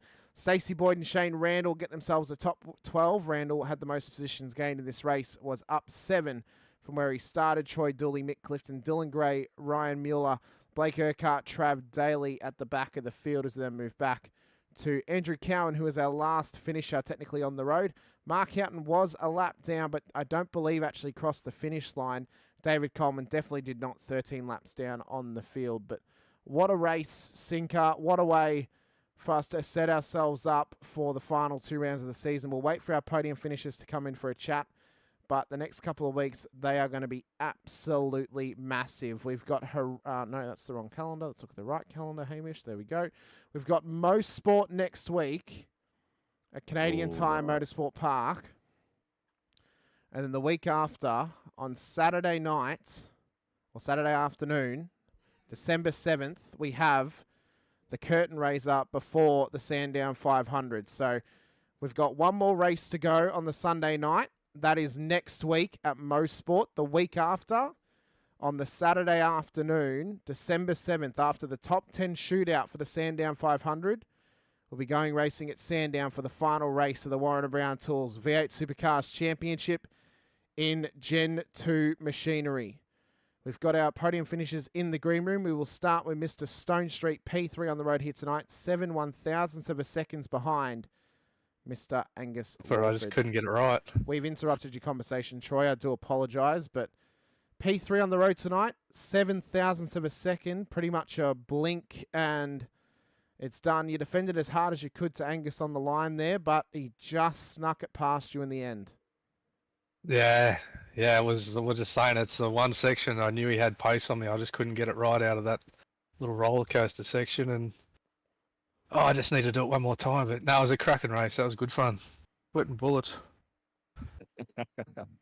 Mate, you guys were on fire tonight. I thought you were going to get the 1-2, but I tell you what, he's just looked so good coming out of corners in the last few laps on you. How were the tyres feeling in the rear end? They weren't. I didn't know if he took tyres the second stop or the first, because I kind of started getting away from him at the start of that second stint, and I guess in hindsight I probably used up my back tyres a bit too much trying to get away from him, thinking that he had old tyres. But yeah, it was the first section was probably the first stint was probably a little bit like Blake was kind of slowing down enough for me to stay in the tow, so that's why I had so much pace that first one, and then I just overshot my pit crew by a bit because I had the tyres ticked and I was trying to untick them, thinking I don't want to take them straight away, and yeah, that got me behind Travis. The baby, I'm not waiting for you. Yeah, exactly. It brought me up behind Travis, and just sort of any advantage I had kind of got taken up by stuffing up there. But no, that was good. All good. Good race. Good on Angus. That was a great battle. And at the moment, you and War Boys are my pick for the Sandown. Well, we haven't got that good of a track record in enduros of late. No, you've had it. You cooked it today, yeah. But I don't know. Your pace together is really good, and you seem to operate well together. So I don't know. It's an early shout out. There's a couple of good teams, but hopefully we can be in there in the battles and see what happens at the end. But it's going to be a big one either way. So that's pretty cool, mate. Well done. I think Hamish and I both enjoyed your drive tonight. It's been you've been on point, and you joining WKMP, I think, has been some of the best things for you. Your driving has just gone from one level to the next. Just this season, just this season alone, you can see the movement and the quality of driving. The consistency is so much better than it used to be. Yeah, I think that's it. Consistency is the word. It's I've always had kind of decent one lap pace, but it's a matter of holding it together. And Blake's definitely been good for that. Obviously, setups are great, and just kind of being in in Discord with him and watching him go. That's pretty. Yeah, pretty nice, man. Rewarding. Yeah. Nice, man. All right, mate. Who gets WKMP Sim Sports Racing on track? Yeah, big thanks to John Van Ree, the team boss. He's always in there helping us out with strategies and whatnot, spotting for us. But thanks to the sponsors, WKMP, Wodonga Custom Parts, Cubby Buns, Super Cheap Auto, Rebel Sport, BCF, MacPack, the Pool Guys, Adelaide, Borelli Cabinets, LGC Images, Dave 37 Racing, War Boys Motorsports, Send It, Don't Bend It, and Amp Air. And thanks all the guys in the team. Going good. Well done, thanks mate. to you guys for the good broadcast too. Appreciate it. Chubby Bunnies, mate? I can't remember. Chubby Buns are there, yep. Second on the list. Yep. Well done, buddy. Congratulations, and good luck for the last few rounds. Thanks, boys. Good on ya. See ya. Troy. Next up, we have P2 on the road by 7/1000ths of a second here tonight. Angus Lawford, have you got yourself some bum hair? Because you got ahead by around about that much on the road when you crossed the line 7/1000ths of a second ahead of Troy Stone Street. Mate, you sent it on him, and you got the W in that battle, taking home P2. What an effort. Yeah, you got a hell of a run out of that last corner, eh? Mate, there was a few corners there. Which one were you picking? Because I could see you were sizing them up for a few corners, and a few you tried to get the throttle down early, and the rear end wiggled away from you. Where was your point that you originally wanted to pass on? So I knew that I was strong on the brakes into turn one. So originally for about 3 or 4 laps, I was just trying to pressure him into outbraking himself. But yeah, he's got a lot of skill, so I knew that wasn't going to be the case. So I just had to try and fight it out. And yeah, the next one was down the back straight. But yeah, as you've seen, I spun the tires up coming out of there. But I knew I was getting really good runs out of the final corner, so I knew the battle wasn't over until the line. Most drivers would have given up, don't you reckon, Hamish? And you just kept going, mate. I thought once the rear end you lost it coming around the final back, I thought it might have been in for you, but you caught him under brakes coming down that hill as well, which is not an easy hill to come down through pace to catch up someone. That's bloody under brakes and the weight of the cars going all over the place. What was your heart telling you at that point? My heart was fine. I don't think my engine was too happy because I used a lot of engine braking and that. I just jammed it down into third and hoped it stuck. And it did. It was sketchy, but it worked. Well, watch it back, man. You'll hear me and Hamish screaming like two school girls. What do you reckon, Hamish? Yeah, for sure. I mean, mate, it was a long race, a long evening, of course, qualifying into the shootout, and then the shootout, of course, and then the race. Let us know, help us get you and Project 36 out on track. It's been a hell of a run for you this season across both series. You're on track to possibly win the Tuesday night series if you can keep getting ahead of Jamie Davis, but Sunday night's still having a great run as well. But let us know, help us get you out on track, and guess anyone else just to give a shout out to as well. For myself and Sinker, congratulations on your P2 here tonight in the VIR Enduro for Season 4 of 2024. Yeah, I'd like to say thanks to simrigs.com, Cataclysm PCs, CC Forged, Shockworks, and Corker Mousepads. And yeah, thanks to the team for sticking around and helping me out with keeping calm through that race. Well, I guess a phenomenal effort. Best of luck next week out at Mo Sport. We look forward to seeing how you go. And if we don't get a chance to speak to you, best of luck in the final round of the season out at Sandown. No worries. Thanks, mate. You have a good one. Thank you. You too. Take care, buddy. Next up, we have our P1 on the road here this evening, ladies and gentlemen. He's been here many times before this season. He's awaiting so patiently on his rig. Mr. Warboys, P1 once again by 21.4 seconds on the road. Did you think maybe you shouldn't have pantsed the whole field in the last stint there? I had to see what the setup was like, didn't I? Yeah. It was you look very relaxed, mate. We're gonna have to start calling you the Iceman. It's just no point screwing your face up or anything, I guess. You just concentrate. Can you tell get that the to task Harry done. Dodds, please? Because he pulls about 10 million faces across the span of the broadcast. Yeah, well, I've seen a lot of people with different faces, like, you know, when they got the webcam on. So I'm always like, maybe poking my tongue out, and I'm like, hang on, I got the webcam on, but not full face. But you know, I might start mixing it up. Might start tricking you guys, put some sunnies on or something. I'll be really worried if one day we're watching you race and I cut to the camera and it's your partner driving and not you. That would really screw with our heads. I think I'd get in a bit of trouble from IRacing if I did that, but anyway. Quite possibly. Well, you could just be a picture of your missus sitting in a chair. Yeah. pretending to see her. I should do that. That'd be good. Yeah, do it for the Enduro when you step away whilst Troy's in the car, maybe. Yeah, I might do that. Well, mate, it looks like you had fun tonight at least. After a treacherous thousand at Bathurst, I was just saying to Troy that you guys could be an outsider, not an outsider, but a good chance of taking Sandown. Yeah, like there's a few teams in there that are definitely quick. Vermilion cars are always quick, so be interesting to see how we go. We know the car's good there. We got a good setup for that for Sandown, so it'll be interesting. It should be good fun. Hopefully, we can have a we had a shocking Sandown as well for Scott. So hopefully we can turn around our enduro pace and Yeah, our Troy did fortunes say you're and not have some having a luck. lot of good luck at the moment in your enduros.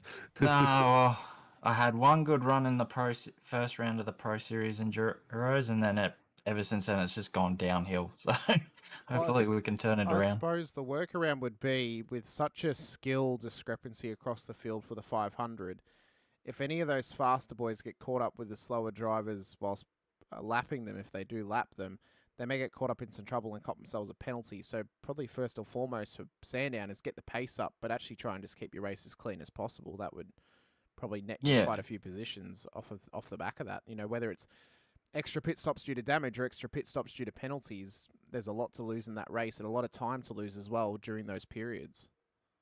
Yeah, that's exactly right. Just try and keep the nose clean and yeah, see how we end up. Should be good fun. Be good to team up with Troy for one more run in the Gen 2 car before we go to Gen 3. So should be good.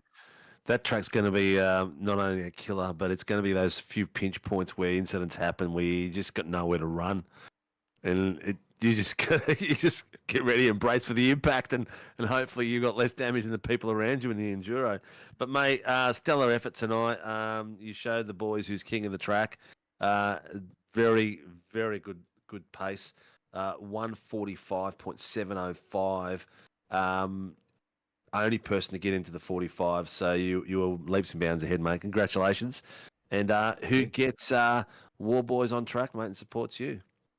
So to the team, WKMP Sim Sports, Wodonga Cuts and Parts, Chubby Buns, even though Jim is leaving us, been a great supporter of the team last couple of seasons, so thanks to him.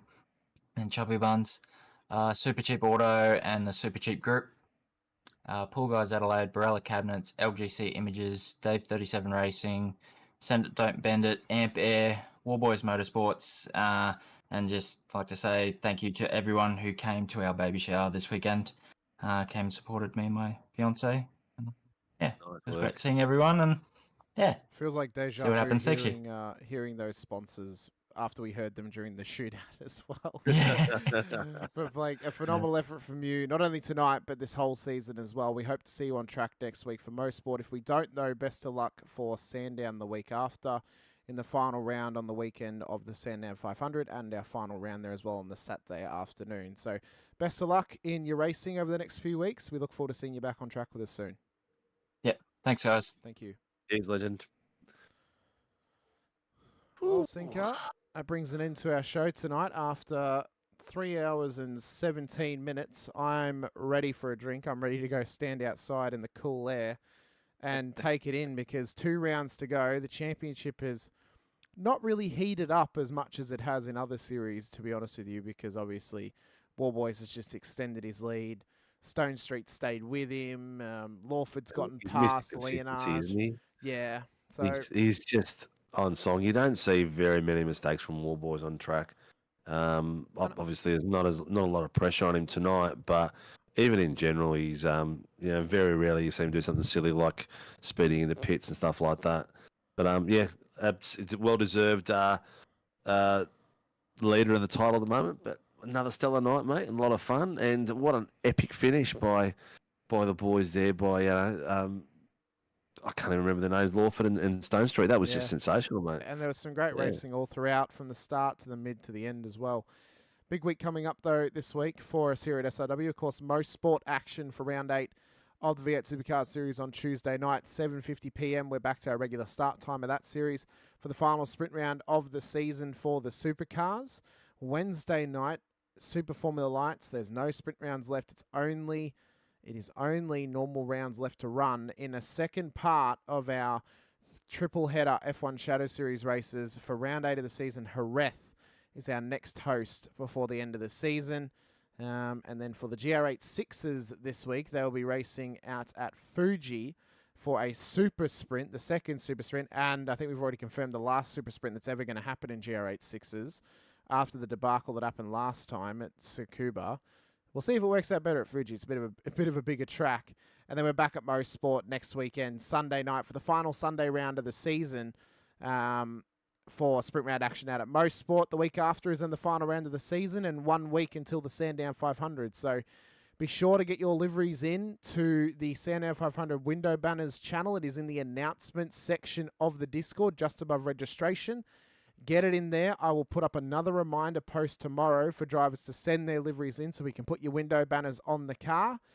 I will get the window banners out throughout this week anyway, but we need them for promo images. If we don't get them all, we can't do the promo images. We can't make the show look as good as we possibly could. So, you know, if you want it to look absolutely spectacular, do us a favor and send us your livery. It can either be put in there or DM to me on Discord. But big thank you goes out to all our series sponsors, including our title sponsors, Warren & Brown Tools, for their continued support of the Sunday night and Tuesday night V8 Supercars Series and Championship, as well as Cooler Master for their support of the Wednesday night Super Formula Championship, and as well to Shannon's Insurance for their support on the GR86 Nationals on Thursday night, as well as other series sponsors, NeuroPower, DSL Rail Services, Shunt Scenery and Grim Industries, home of the V8 Coffee Table, which can be found on Prime Video's Top Gear Australia during the news, interviews and other studio segments.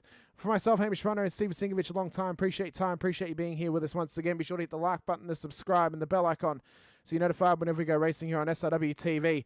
2 rounds to go. So much can happen across all of our series. But for myself and Steve, thank you so much for being here. Stay safe, drive hard, and as always, bye for now.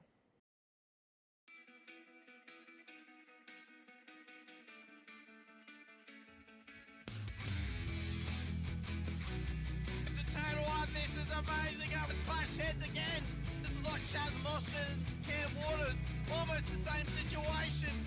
Better contact going down to the hill. Sam Noble wants to snip on Dave Coleman now. Sam Noble bottle right now because, tell you what, Bruce Tanak and Jamie Dyke just absolutely drove away from us.